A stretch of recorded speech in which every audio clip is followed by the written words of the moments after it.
Punjabi radio USA ਸੁਣ ਰਹੇ ਸਾਰੇ ਹੀ ਮਾਣਯੋਗ ਅਤੇ ਸਤਿਕਾਰਤ ਸਰੋਤਿਆਂ ਨੂੰ ਬਹੁਤ ਹੀ ਪਿਆਰ ਸਤਿਕਾਰ ਸਹਿਤ ਦੋਨੋਂ ਜੋੜ ਕੇ ਨਿੱਘੀ ਜਿਹੀ ਸਤਿ ਸ੍ਰੀ ਅਕਾਲ। ਸਭ ਨੂੰ ਜੀ ਨੂੰ ਆਖਦੇ ਹਾਂ ਸੋਤੇ ਪ੍ਰੋਗਰਾਮ अपडेट अमेरिका अज देश ने चलवार दे ट्रकिंग स्पैशल प्रोग्राम आप सब का स्वागत है। मेरे नाल प्रोग्राम दे जुड़ चुके हैं हरजोत सिंह खालसा जी, स्वागत है। सत श्री अकाल जी। पंजाबी रेडियो USA के जिन्ने भी स्रोते साडे सारे ही AM station FM station iPhone Android की ऐप के राही टैलीफोन के राही फेसबुक के उत्ते लाइव देख रहे हो तो सुन रहे हो, नाल दी नाल घरां दे विच रेडियो सैट्स ते सुन रहे हो। सारिਆਂ ਨੂੰ जी आयां ਨੂੰ ते बहुत ही प्यार ते सत्कार भरी सत श्री अकाल ਸਰੋਤਿਓ। ਅੱਜ ਸਤੰਬਰ ਦੀ 22 ਤਰੀਕ ਆ ਤੇ ਦਿਨ ਸ਼ਨੀਚਰਵਾਰ जी। ਤੇ ਆਪਣੇ ਨਾਲ ਇਸ ਟਾਈਮ ਨਾਲ ਹੀ ਪ੍ਰੋਗਰਾਮ ਦੇ ਵਿੱਚ ਜੁੜ ਚੁੱਕੇ ਨੇ ਰਮਨ ਸਿੰਘ ਢਿੱਲੋਂ ਜੀ, ਸਵਾਗਤ ਹੈ। ਸਤਿ ਸ਼੍ਰੀ ਅਕਾਲ ਜੀ। ਸਤਿ ਸ਼੍ਰੀ ਅਕਾਲ ਜੀ, ਸਾਰੇ ਸੁਣਨ ਵਾਲਿਆਂ ਨੂੰ ਪਿਆਰ ਭਰੀ ਸਤਿ ਸ਼੍ਰੀ ਅਕਾਲ। ਪ੍ਰੋਗਰਾਮ ਸ਼ੁਰੂ ਕਰਨ ਤੋਂ ਪਹਿਲਾਂ ਸਾਡੇ ਅੱਜ ਦੇ ਸਪਾਂਸਰਸ ਉਹਨਾਂ ਦਾ ਧੰਨਵਾਦ ਕਰਦੇ ਹਾਂ ਜਿਨ੍ਹਾਂ ਨੇ ਇਸ ਪ੍ਰੋਗਰਾਮ ਦੇ ਵਿੱਚ ਸਹਿਯੋਗ ਦਿੱਤਾ। ਖਾਲਸਾ ਇੰਸ਼ੋਰੈਂਸ ਏਜੰਸੀ ਵਾਲੇ ਜਿਨ੍ਹਾਂ ਦੇ ਕੋਲੋਂ ਤੁਸੀਂ ਹਰ ਇੱਕ ਤਰੀਕੇ ਦੀ ਇੰਸ਼ੋਰੈਂਸ ਕਰਵਾ ਸਕਦੇ ਹੋ, ਪੂਰੇ ਅਮਰੀਕਾ ਭਰ ਦੇ ਵਿੱਚ ਇੰਸ਼ੋਰੈਂਸ ਕਰਦੇ ਨੇ। ਇੰਸ਼ੋਰੈਂਸ ਬਾਰੇ ਪਤਾ ਕਰਨ ਲਈ ਕਾਲ ਕਰੋ ਨੰਬਰ 408 272 2500 ਦੇ ਉੱਤੇ। ਇਸ ਦੇ ਨਾਲ Santokh Singh, Paramjit Kaur Basi Fremont, Narjit Singh Kulwant Kaur Padda Roseville, Manjit Singh Narinder Kaur Clark Clovis, Binder Dhaliwal Bakersfield, Jarnail Singh Johal Lynwood, Karnail Singh Randhawa Sacramento, Bisla ਪਰਿਵਾਰ ਫਰੈਜ਼ਨੋ ਤੋਂ। ਇਹਨਾਂ ਸਾਰਿਆਂ ਦਾ ਬਹੁਤ ਬਹੁਤ ਧੰਨਵਾਦ। ਅਤੇ ਇਸ ਦੇ ਨਾਲ ਹੀ GoNAPTA.org ਆਪਣੇ ਪੰਜਾਬੀਆਂ ਦੀ ਜਿਹੜੀ ਔਰਗੇਨਾਈਜੇਸ਼ਨ ਆ, ਟਰੱਕਿੰਗ ਐਸੋਸੀਏਸ਼ਨ ਆ, ਅਤੇ ਨਾਲ ਹੀ ਸਨਰਾਈਜ਼ ਬੈਂਕਟ ਹਾਲ ਵੈਕਵਿਲ ਵਾਲੇ ਜਿਨ੍ਹਾਂ ਦੇ 3 ਬੈਂਕਟ ਹਾਲ ਨੇ। 200 ਤੋਂ ਲੈ ਕੇ 1200 ਜਾਣਿਆਂ ਦੀ ਕਪੈਸਿਟੀ ਵਾਲੇ 3 ਹਾਲ ਨੇ। ਖੁੱਲੀ ਡੁੱਲੀ ਪਾਰਕਿੰਗ ਹੈ ਅਤੇ ਰੋਟੀ ਉੱਥੇ ਕਲੇ ਓਵਨ ਬਾਰ ਐਂਡ ਗ੍ਰਿਲ ਵਾਲਿਆਂ ਦੀ ਹੁੰਦੀ ਆ। ਸਲਾਨੋ ਕਾਊਂਟੀ ਦਾ ਪਹਿਲਾ 5 ਸਟਾਰ ਬੈਂਕਟ ਹਾਲ ਆ। ਤੁਸੀਂ ਵੀ ਆਪਣੇ ਖੁਸ਼ੀ ਦੇ ਮੌਕੇ ਦੇ ਵਿੱਚ ਪਾਰਟੀ ਦੇ ਲਈ ਜੇ ਜਗ੍ਹਾ ਲੱਭ ਰਹੇ ਹੋ ਤਾਂ ਤੁਸੀਂ ਸਨਰਾਈਜ਼ ਬੈਂਕਟ ਹਾਲ ਵੈਕਵਿਲ ਵਾਲਿਆਂ ਨੂੰ ਸੰਪਰਕ ਕਰ ਸਕਦੇ ਹੋ। ਕਮਲ ਹੁਣਾਂ ਨੂੰ ਕਾਲ ਕਰੋ ਨੰਬਰ 707 474 7003 707474 7003 ਦੇ ਉੱਤੇ। ਅਸੀਂ ਇਹਨਾਂ ਸਾਰਿਆਂ ਦਾ ਬਹੁਤ ਬਹੁਤ ਧੰਨਵਾਦ ਕਰਦੇ ਹਾਂ। ਜੇਕਰ ਤੁਸੀਂ ਜਾਂ ਕੋਈ ਹੋਰ ਕਾਰੋਬਾਰ ਇਸ ਪ੍ਰੋਗਰਾਮ ਨੂੰ ਸਪਾਂਸਰ ਕਰਨਾ ਚਾਹੁੰਦੇ ਹੋ, ਸੰਪਰਕ ਕਰੋ ਨੰਬਰ 408 722 7698 ਦੇ ਉੱਤੇ। ਜੀ ਬਿਲਕੁਲ। ਸੋ ਸਰੋਤਿਓ, ਸਾਡਾ ਅੱਜ ਦਾ ਸਪੈਸ਼ਲ ਪ੍ਰੋਗਰਾਮ ਜਿਹੜਾ ਟਰੱਕਿੰਗ ਦੇ ਉੱਤੇ ਹੁੰਦਾ ਹੈ, ਅਤੇ ਜੇ ਤੁਹਾਡਾ ਵੀ ਕੋਈ ਕੁਐਸਚਨ ਟਰੱਕਿੰਗ 'ਤੇ ਹੁੰਦਾ ਤਾਂ ਪਹਿਲੇ ਨੰਬਰ ਅਸੀਂ ਦੱਸ ਦਈਏ, ਕਿਉਂਕਿ ਮੈਜੋਰਟੀ ਆਫ ਦਾ ਟਾਈਮ ਕੀ ਹੁੰਦਾ ਫਿਰ ਐਂਡ 'ਤੇ ਜਾ ਕੇ ਤੁਸੀਂ ਕਾਲ ਕਰਦੇ ਆ ਅਤੇ ਉਦੋਂ ਸਾਡਾ ਜਿਹੜਾ ਸਮਾਂ ਆ 9:30 ਵਜੇ ਦਾ ਜਿਹੜਾ ਕੈਲੀਫੋਰਨੀਆ ਟਾਈਮ ਦਾ ਉਹ ਫਿਰ ਸਮਾਪਤ ਹੋ ਜਾਂਦਾ। ਅਤੇ ਟਰੱਕਿੰਗ ਨਾਲ ਰਿਲੇਟਡ ਜਿਹੜਾ ਕੁਐਸਚਨ ਆ ਤੁਸੀਂ ਕੋਈ ਵੀ ਪੁੱਛ ਸਕਦੇ ਆ। ਪਿਛਲੇ ਦਿਨਾਂ 'ਚ ਬਹੁਤ ਸਾਰੀਆਂ ਕਈ ਅਫਵਾਹਾਂ ਵੀ ਉਡਾਈਆਂ ਗਈਆਂ। ਕਈ ਇੱਕ ਅੱਧੇ ਬੰਦੇ ਦੀ ਜੇ DOT ਵੱਲੋਂ ਇੰਸਪੈਕਸ਼ਨ ਹੋ ਜਾਂਦੀ ਆ ਉਹਦੇ ਨਾਲ ਵੀ ਪਤਾ ਨਹੀਂ ਕੀ ਹੋ ਜਾਣਾ, ਉਹ ਵੀ ਆਪਾਂ ਡਿਟੇਲ ਡਿਸਕਸ ਕਰਾਂਗੇ। ਇਹ ਸੇਮ ਹੀ ਆ ਜਿਸ ਤਰ੍ਹਾਂ ELD ਦੇ ਵੇਲੇ ਅਫਵਾਹਾਂ ਉਡਾਈਆਂ ਗਈਆਂ, ਜੀ ਹਟ ਗਏ, ਜੀ ਲੱਗ ਗਏ, ਜੀ ਹਟ ਗਈ ਜੀ, ਉਹਦੇ ਬਾਰੇ ਵੀ ਡਿਸਕਸ ਕਰਾਂਗੇ। ਪਹਿਲਾਂ ਕੁਛ ਕੁ ਆਪਾਂ ਜਿਹੜਾ ਸਾਡੇ ਮੁਲਕ ਦੇ ਵਿੱਚ ਕੀ ਕੁਝ ਵਾਪਰ ਰਿਹਾ ਉਹ ਥੋੜ੍ਹੀ ਜਿਹੀਆਂ ਖਬਰਾਂ ਸਾਂਝੀਆਂ ਕਰ ਲਈਏ।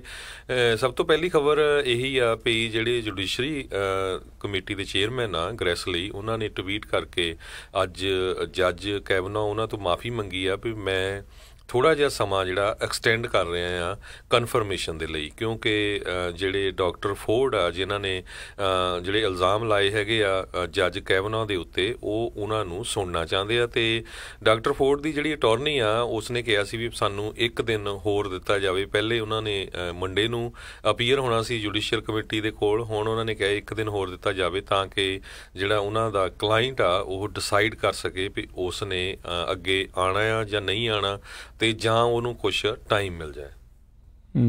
ਜੀ ਬਿਲਕੁਲ।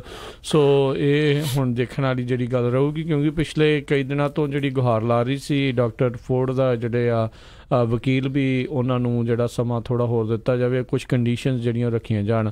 ਸੋ ਜਿਹੜੇ ਆਇਓਵਾ ਦੇ ਸੈਨੇਟ ਜੁਡੀਸ਼ਰੀ ਕਮੇਟੀ ਦੇ ਸੈਨੇਟਰ ਹੈਗੇ ਨੇ ਚੱਕ ਗ੍ਰਾਸਲੀ, ਉਹਨਾਂ ਨੇ ਕਿਹਾ ਵੀ ਮੈਂ ਸੁਣਨਾ ਚਾਹੁੰਦਾ ਹਾਂ ਵੀ ਉਹ ਕੀ ਕਹਿਣਾ ਚਾਹੁੰਦੀ ਆ। ਸੋ ਅਸੀਂ ਉਸ ਨੂੰ ਥੋੜ੍ਹੀ ਮੋਹਲਤ ਹੋਰ ਇਸ ਦੇ ਵਿੱਚ ਦੇ ਰਹੇ ਹਾਂ, ਸਮਾਂ ਹੋਰ ਦੇ ਰਹੇ ਹਾਂ, ਅਤੇ ਕੀ ਉਸ ਦੇ ਵਿੱਚ ਬਣੂਗਾ।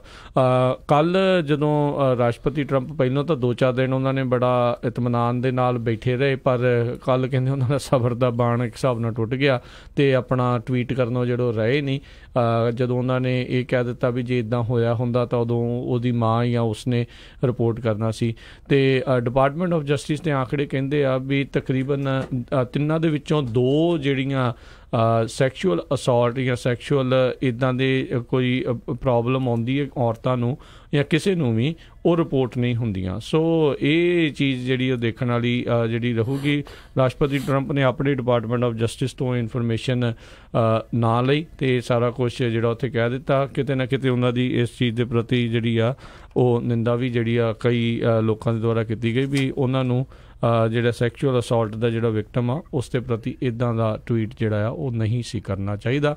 ਸੋ ਹੁਣ ਦੇਖਦੇ ਹਾਂ ਵੀ ਕਿਹੜਾ ਦਿਨ ਜਿਹੜਾ ਮੁਕਰਰ ਕੀਤਾ ਜਾਊਗਾ ਅਤੇ ਫਿਰ ਉਦੋਂ ਉਹਨਾਂ ਦੀ ਜਿਹੜੀ ਆ ਗੱਲ ਆ ਉੱਥੇ ਸੁਣੀ ਜਾਊਗੀ ਕਿ ਪ੍ਰਾਈਵੇਟ ਹੋਊਗਾ ਕਿ ਪਬਲਿਕ ਹੋਊਗਾ, ਕਿਹੜੀਆਂ ਗੱਲਾਂ ਜਿਹੜੀਆਂ ਉਸ ਦੇ ਵਿੱਚ ਉਹ ਦੱਸੀਆਂ ਜਾਣਗੀਆਂ। ਬਿਲਕੁਲ, ਦੋਨਾਂ ਪਾਸਿਆਂ ਤੋਂ ਜਿਹੜੀ ਸਪੋਰਟ ਕਾਫੀ ਹੋ ਰਹੀ ਆ। ਜਿਹੜੀ ਡਾਕਟਰ ਫੋਰਡ ਆ ਉਹਦੇ ਹੱਕ ਦੇ ਵਿੱਚ ਬਹੁਤ ਸਾਰੇ ਜਿਹੜੇ ਵਿਮਨ ਗਰੁੱਪ ਆ ਉਹ ਆ ਰਹੇ ਹੈਗੇ ਆ। ਜਿਹੜੇ ਡਾਕਟਰ ਕੈਵਨਾ ਆ ਉਹਨਾਂ ਦੇ ਹੱਕ ਦੇ ਵਿੱਚ ਵੀ ਬਹੁਤ ਸਾਰੀਆਂ ਲੇਡੀਜ਼ ਜਿਹੜੀਆਂ ਆਈਆਂ, ਖਾਸ ਕਰਕੇ ਜਿਨ੍ਹਾਂ ਨੇ ਉਹਨਾਂ ਦੇ ਨਾਲ ਜਿਹੜੇ ਕਰੰਟਲੀ ਜਿੱਥੇ ਉਹ ਜੱਜ ਹੈਗਾ ਉੱਥੇ ਕੰਮ ਕੀਤਾ ਹੈਗਾ ਆ। ਕੱਲ੍ਹ 10-15 ਦੇ ਕਰੀਬ ਲੇਡੀਜ਼ ਆਈਆਂ ਸੀਆਂ ਵੀ ਨਹੀਂ ਉਹ ਬੜੇ ਐਥੀਕਲ ਹੈਗੇ ਆ। ਸੋ ਕਾਫੀ ਮਾਮਲਾ ਜਿਹੜਾ ਗਰਮਾਇਆ ਹੋਇਆ ਆ।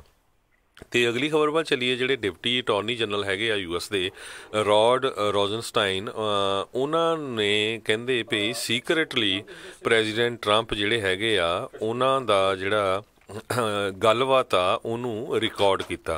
ਅਤੇ ਪਹਿਲੇ ਦਿਨ ਤੋਂ ਹੀ ਜਿੱਦਾਂ ਉਹਨਾਂ ਨੂੰ ਡਰ ਜਿਹਾ ਵੀ ਲੱਗ ਰਿਹਾ ਵੀ ਹੋ ਸਕਦਾ ਜਿਹੜੇ ਪ੍ਰੈਜ਼ੀਡੈਂਟ ਟਰੰਪ ਆ ਉਹਨਾਂ ਨੂੰ ਫਾਇਰ ਵੀ ਕਰ ਦੇਣ। ਅਤੇ ਹੁਣ ਉਹ ਕਹਿੰਦੇ ਆ ਵੀ ਮੈਂ ਆਪਣਾ ਜਿਹੜਾ ਆ 25th ਅਮੈਂਡਮੈਂਟ ਹੁੰਦਾ ਆ ਉਹਨੂੰ ਇਨਵੋਕ ਕਰ ਲੂੰਗਾ।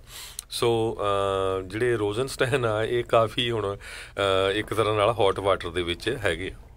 ਜੀ ਬਿਲਕੁਲ, ਇਹਨਾਂ ਦੀ ਇਹ ਪੁਰਾਣੀ ਜਿਹੜੇ ਐਂਡਰਿਊ ਮਕੇਬ ਆ ਉਹਨਾਂ ਨੇ ਜਿਹੜਾ ਬਿਆਨ ਜਿਹੜਾ ਦਿੱਤਾ ਆ। ਅਤੇ ਐਂਡਰਿਊ ਮਕੇਬ ਉਹੀ FBI ਦੇ ਬੰਦੇ ਨੇ, ਡਿਪਟੀ ਡਾਇਰੈਕਟਰ ਜਿਹੜੇ ਸੀਗੇ ਜਿਨ੍ਹਾਂ ਨੂੰ ਕੁਛ ਦਿਨ ਪਹਿਲਾਂ ਸੇਵਾ ਮੁਕਤ ਉਹਨਾਂ ਦੇ ਹੋਣ ਤੋਂ ਪਹਿਲਾਂ ਉਹਨਾਂ ਨੂੰ ਪਹਿਲਾਂ ਹੀ ਜਿਹੜਾ ਆ ਉਹ ਫਾਇਰ ਕਰ ਦਿੱਤਾ ਗਿਆ ਸੀਗਾ। ਸੋ ਬਿਲਕੁਲ ਜਿਹੜੇ ਡਿਪਟੀ ਅਟਾਰਨੀ ਜਨਰਲ ਆ ਉਹ ਵੀ ਹੁਣ ਤੱਤੇ ਪਾਣੀ ਦੇ ਵਿੱਚ ਜਿੱਦਾਂ ਤੁਸੀਂ ਕਿਹਾ ਵੀ ਇਸ ਟਾਈਮ ਨਜ਼ਰ ਆ ਰਹੇ ਨੇ। ਸੋ ਦੇਖਦੇ ਹਾਂ ਇਸ ਦੇ ਵਿੱਚ ਜਿਹੜਾ ਹੁਣ ਕੀ ਬਣਦਾ ਆ। ਅਤੇ ਬਾਕੀ ਜਿਹੜੇ ਟ੍ਰੇਡ ਵਾਰ ਦੇ ਉੱਤੇ ਜੇ ਆਪਾਂ ਹਰਜੋਤ ਸਿੰਘ ਜੀ ਗੱਲ ਕਰਦੇ ਜਾਈਏ ਤਾਂ ਆਉਂਦੇ ਸੋਮਵਾਰ ਤੋਂ ਜਿਹੜਾ ਅਮਰੀਕਾ ਦੇ ਵਿੱਚ ਸਮਾਨ ਆਉਣਾ ਹੈ ਚਾਈਨਾ ਤੋਂ, ਅਤੇ ਜਿਹੜਾ ਅਮਰੀਕਾ ਤੋਂ ਸਮਾਨ ਜਾਣਾ ਹੈ ਚਾਈਨਾ ਨੂੰ ਉਹਦੇ ਉੱਤੇ ਜਿਹੜਾ ਟੈਰਿਫ ਆਪ ਆਪਣੇ ਉਹਨਾਂ ਦੇ ਮੁਲਕਾਂ ਦੇ ਹਿਸਾਬ ਦੇ ਨਾਲ ਜਿਹੜਾ ਕਿਤੇ 10% ਕਿਤੇ 25% ਜਿਹੜਾ ਆ ਉਹ ਲੱਗਣ ਜਾ ਰਿਹਾ ਆ। ਸੋ ਹਰ ਇੱਕ ਦੀ ਨਜ਼ਰ ਜਿਹੜੀ ਹੈ ਜ਼ਰੂਰ ਹਰਜੋਤ ਸਿੰਘ ਜੀ ਉਸ ਦੇ ਉੱਤੇ ਰਹੇਗੀ ਵੀ ਇਹ ਕੀ ਬਣਦਾ ਆ। ਬਾਕੀ ਆਹ ਮਹੀਨਾ ਵੀ ਜਿਹੜਾ ਖ਼ਤਮ ਹੋਣ ਵਾਲਾ ਆਲਮੋਸਟ ਇੱਕ ਜਿਹੜਾ ਵੀਕ ਉਹ ਰਹਿ ਗਿਆ। ਅਤੇ ਕਾਂਗਰਸ ਦੇ ਕੋਲੋਂ ਜਾਂ ਸਰਕਾਰ ਦੇ ਕੋਲੋਂ ਅਤੇ ਇੱਕ ਹਿਸਾਬ ਨਾਲ ਇਹ ਅਖੀਰਲਾ ਇੱਕ ਵੀਕ ਰਹਿ ਗਿਆ ਹੈ ਜਿਹੜਾ ਨਾਫਟਾ ਦਾ ਆ ਜਾਂ ਕੈਨੇਡਾ ਦੇ ਨਾਲ ਜਿਹੜੀ ਆਪਣੀਆਂ ਡੀਲ ਆ ਉਹ ਬਣਾਉਣ ਦਾ, ਤਾਂ ਜੋ ਜਿਹੜਾ ਕਾਂਗਰਸ ਉਸ ਦੇ ਉੱਤੇ ਕੋਈ ਐਕਟ ਕਰ ਸਕੇ ਅਤੇ ਜਿਹੜਾ ਉਸ ਨੂੰ ਪੱਕਿਆਂ ਜਿਹੜਾ ਆ ਮੋਹਰ ਜਿਹੜੀ ਉਹ ਲੱਗ ਸਕੇ। ਸੋ ਪ੍ਰਸ਼ਾਸਨ ਬੜੇ ਜ਼ੋਰਾਂ ਸ਼ੋਰਾਂ ਨਾਲ ਲੱਗਾ ਹੋਇਆ ਹੈ। ਬਿਲਕੁਲ, ਜਿਹੜੇ ਬਾਰਡਰ ਦੀਆਂ ਸਟੇਟਸ ਹੈਗੀਆਂ, ਖਾਸ ਕਰਕੇ ਸਿਟੀਜ਼ ਹੈਗੀਆਂ ਆ ਜਿੱਦਾਂ ਮੇਅਰਸ ਆ ਉਹਨਾਂ ਦੇ ਸੈਨ ਡੀਗੋ ਦਾ, ਉਹਨਾਂ ਨੇ 24 ਦੇ ਕਰੀਬ ਕਹਿੰਦੇ US ਬਾਰਡਰ ਦੇ ਜਿਹੜੇ ਮੇਅਰਸ ਹੈਗੇ ਆ ਸ਼ਹਿਰਾਂ ਦੇ, ਉਹਨਾਂ ਨੇ ਪ੍ਰੈਜ਼ੀਡੈਂਟ ਅਤੇ US ਕਾਂਗਰਸ ਨੂੰ ਚਿੱਠੀ ਲਿਖੀ ਆ ਵੀ ਨਾਰਥ ਅਮਰੀਕਨ ਟ੍ਰੇਡ ਜਿਹੜਾ ਐਗਰੀਮੈਂਟ ਆ ਉਹਦੇ 'ਚ ਕੈਨੇਡਾ ਨੂੰ ਇਨਕਲੂਡ ਕਰ ਲਓ। ਪਰ ਜਿੱਦਾਂ ਸਿਰਫ ਹਫ਼ਤੇ ਰਹਿ ਗਿਆ, ਜਿਸ ਤਰ੍ਹਾਂ ਤੁਸੀਂ ਦੱਸਿਆ ਆ, ਕੈਨੇਡਾ ਵਾਲੇ ਵੀ ਥੋੜ੍ਹੇ ਜਿਹੇ ਸਖਤ ਹੋਏ ਹੋ ਆ। ਪਰ ਮੈਕਸੀਕੋ ਨੇ ਅੱਜ ਸਟੇਟਮੈਂਟ ਦਿੱਤੀ ਆ ਵੀ ਜੇ ਕੈਨੇਡਾ ਨਹੀਂ US ਨਾਲ ਡੀਲ ਬਣਦੀ ਅਤੇ ਅਸੀਂ ਜਿਹੜਾ ਆ ਡਾਇਰੈਕਟਲੀ ਜਿਹੜੀ ਕੈਨੇਡਾ ਦੇ ਨਾਲ ਡੀਲ ਬਣਾ ਲਾਂਗੇ, ਮੈਕਸੀਕੋ ਅਤੇ ਕੈਨੇਡਾ ਵਾਲੇ। ਜੀ ਜੀ। ਅਤੇ ਆਪਾਂ ਜਿਹੜੀ ਟਰੱਕਿੰਗ ਵਾਲੀਆਂ ਨਿਊਜ਼ ਆ ਉਸ ਦੇ ਵੱਲ ਨੂੰ ਵੱਧਦੇ ਹਾਂ। ਇੱਕ ਕਾਲਰ ਆਪਣੇ ਨਾਲ ਜ਼ਰੂਰ ਜੜੇ ਆ, ਉਹ ਜਿਹੜੇ 1099W2 ਦੇ ਬਾਬਤ ਜਿਹੜਾ ਸਵਾਲ ਪੁੱਛਣਾ ਉਹ ਚਾਹੁੰਦੇ ਨੇ। ਕਸ਼ਮੀਰ ਸਿੰਘ ਜੀ ਆਪਣੇ ਨਾਲ ਜੁੜੇ ਨੇ। ਸਤਿ ਸ਼੍ਰੀ ਅਕਾਲ ਜੀ, ਸਵਾਗਤ ਹੈ ਜੀ। ਸਤਿ ਸ਼੍ਰੀ ਅਕਾਲ ਜੀ। ਸਤਿ ਸ਼੍ਰੀ ਅਕਾਲ ਜੀ। ਹਾਂਜੀ, ਮੈਨੂੰ ਤਾਂ ਇੱਕੋ ਕੁਐਸਚਨ ਹੈ ਜੀ। ਮੈਂ ਕਿਹਾ ਜਿਹੜੇ ਆਪਣੇ ਬੰਦੇ ਆ ਟਰੱਕਿੰਗ ਵਾਲੇ ਜਿਨ੍ਹਾਂ ਦੇ 5 ਵੀ ਟਰੱਕ ਆ 10 ਵੀ, ਉਹ ਡਰਾਈਵਰਾਂ ਨੂੰ 1099 ਦੇਈ ਜਾਂਦੇ ਆ, ਕੀ ਇਹ ਲੀਗਲ ਆ ਜਾਂ ਨਹੀਂ ਲੀਗਲ ਆ? ਇਹਦੇ ਬਾਰੇ ਪੁੱਛਣਾ ਜੀ। ਜੀ ਰਮਨ ਜੀ। ਇਹ ਬਿਲਕੁਲ ਜੀ, ਇਹ ਜਿਹੜਾ ਇਸ ਵੇਲੇ ਕੁਐਸਚਨ ਹੈਗਾ ਬਹੁਤ ਜ਼ਿਆਦਾ ਪੁੱਛਿਆ ਜਾ ਰਿਹਾ, ਇਹ ਬਿਲਕੁਲ ਇਲੀਗਲ ਹੈਗਾ ਕਿਉਂਕਿ ਡਰਾਈਵਰ ਨੂੰ ਤੁਸੀਂ 1099 ਦੇ ਨਹੀਂ ਸਕਦੇ, ਪੀਰੀਅਡ। ਇਹਦੇ 'ਚ ਕੋਈ ਇਫਸ ਐਂਡ ਬਟਸ ਨਹੀਂ ਹੈਗਾ, ਕੋਈ ਕੁਐਸਚਨ ਨਹੀਂ ਹੈਗਾ, ਕੋਈ ਇਹਦੇ 'ਚ ਪੁੱਛਣ ਵਾਲੀ ਗੱਲ ਨਹੀਂ।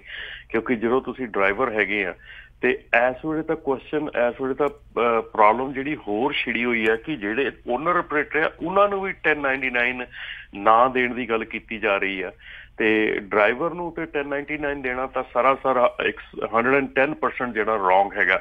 ਔਰ ਜਿਹੜੀਆਂ ਕੰਪਨੀਆਂ ਇਸ ਤਰ੍ਹਾਂ ਕਰ ਰਹੀਆਂ ਹੈਗੀਆਂ ਉਹਨਾਂ ਦੇ ਲਈ ਆਉਣ ਵਾਲਾ ਸਮਾਂ ਜਿਹੜਾ ਹੈਗਾ ਆ ਬਹੁਤ ਮੁਸ਼ਕਿਲ ਭਰਿਆ ਹੋ ਸਕਦਾ, ਕਿਉਂਕਿ ਜਿਹੜੀ ਵਰਕਰਸ ਕੰਪ ਇੰਸ਼ੋਰੈਂਸ ਹੈਗੀ ਆ, ਜਿਹੜੀ EDD ਹੈਗੀ ਆ, ਇਹਨਾਂ ਦੇ ਜਿਹੜੇ ਫਾਈਨਸ ਆ ਉਹ ਇੰਨੇ ਕੁ ਸਟਿਫ ਹੈਗੇ ਆ, ਇੰਨੇ ਕੁ ਸਖਤ ਫਾਈਨ ਹੈਗੇ ਆ। ਔਰ ਤੁਸੀਂ ਕਿਸੇ ਵੀ ਬੈਂਕਰਪਸੀ ਦੇ ਵਿੱਚ ਉਹ ਜਿਹੜੇ ਤੁਹਾਡੇ ਫਾਈਨ ਆ, ਜਿਹੜੇ ਜੇ ਤੁਹਾਨੂੰ $1,00,000, $2 ਲੱਖ, $5 ਲੱਖ, $1 ਮਿਲੀਅਨ ਦਾ ਕੁਛ ਵੀ ਫਾਈਨ ਹੁੰਦਾ ਆ, ਉਹ ਕਿਸੇ ਬੈਂਕਰਪਸੀ ਦੇ ਵਿੱਚ ਉਹ ਮਤਲਬ ਕਿ ਕਲੀਅਰ ਨਹੀਂ ਹੁੰਦਾ, ਬਚਦਾ ਨਹੀਂ। ਸੋ ਦੇਣਾ ਹੀ ਪੈਣਾ ਆ। ਸੋ ਇਹ ਐਡੀ ਵੱਡੀ ਪ੍ਰੋਬਲਮ ਹੈ ਜਿਹੜੀ ਆਪਾਂ ਐਡੇ ਵੱਡੇ ਲਾਇਬਿਲਿਟੀ ਜਿਹੜੇ ਲੋਕੀ ਲੈ ਕੇ ਚੱਲਦੇ ਆ।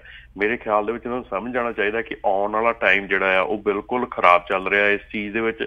ਤੇ ਡਰਾਈਵਰ ਵੀ ਜਿਹੜੇ ਮੇਰਾ ਇੱਕ ਜਿਹੜੀ ਰਿਕੁਐਸਟ ਡਰਾਈਵਰਸ ਨੂੰ ਵੀ ਹੈਗੀ ਆ ਕਿ ਜਿਹੜੇ ਡਰਾਈਵਰਸ ਜਿਹੜੇ 1099 ਲੈਂਦੇ ਆ ਉਹਨਾਂ ਦੇ ਲਈ ਵੀ ਹੈਗੀ ਆ ਕਿ ਤੁਸੀਂ ਪਲੀਜ਼ 1099 ਨਾ ਲਓ, ਕਿਉਂਕਿ ਤੁਹਾਡਾ 1099 ਜਿਹੜਾ W2 ਹੈਗਾ ਉਹਦੇ ਵਿੱਚ ਜਿੰਨਾ ਟੈਕਸ ਤੁਸੀਂ ਭਰਦੇ ਆ ਉਹਦੇ ਬਰਾਬਰ ਤੁਹਾਡੇ ਇੰਪਲੋਇਰ ਨੂੰ ਟੈਕਸ ਦੇਣਾ ਪੈਂਦਾ ਓਨਾ ਹੀ ਤੁਹਾਡੇ ਖਾਤੇ ਦੇ ਵਿੱਚ। ਸੋ ਮੇਰੇ ਖਿਆਲ ਦੇ ਵਿੱਚ ਉਹ ਐਡੀ ਬਿਗ ਲਾਸ ਹੈਗਾ ਤੁਹਾਡੇ ਲਈ ਕਿ ਤੁਹਾਡੀ ਜਿਹੜੀ ਰਿਟਾਇਰਮੈਂਟ ਹੈਗੀ ਆ, ਤੁਹਾਡੇ ਜਿਹੜੇ ਹੋਰ ਇਸ਼ੂਜ਼ ਹੈਗੇ ਆ, ਉਹ ਆਉਂਦੀ ਜਦੋਂ ਆਪਣੀ ਉਮਰ ਥੋੜ੍ਹੀ ਵੱਡੀ ਹੋ ਜਾਂਦੀ ਉਸ ਤੋਂ ਬਾਅਦ ਸਮਝ ਆਉਂਦੀ ਆ ਵੀ ਆਪਾਂ ਟੈਕਸ ਨਹੀਂ ਭਰੇ, ਆਪਣਾ ਆਹ ਨਹੀਂ ਹੋਇਆ, ਉਹ ਨਹੀਂ ਹੋਇਆ, ਸੋ ਸਾਡੀ ਪੈਨਸ਼ਨ ਨਹੀਂ ਬਣ ਰਹੀ, ਕੁਛ ਨਹੀਂ ਬਣ ਰਿਹਾ, ਸਾਡੇ ਕੁਆਟਰ ਨਹੀਂ ਬਣੇ, ਸਾਨੂੰ ਪੈਨਸ਼ਨ ਲੱਗਣੀ ਨਹੀਂ, ਠੀਕ ਹੈ ਨਾ।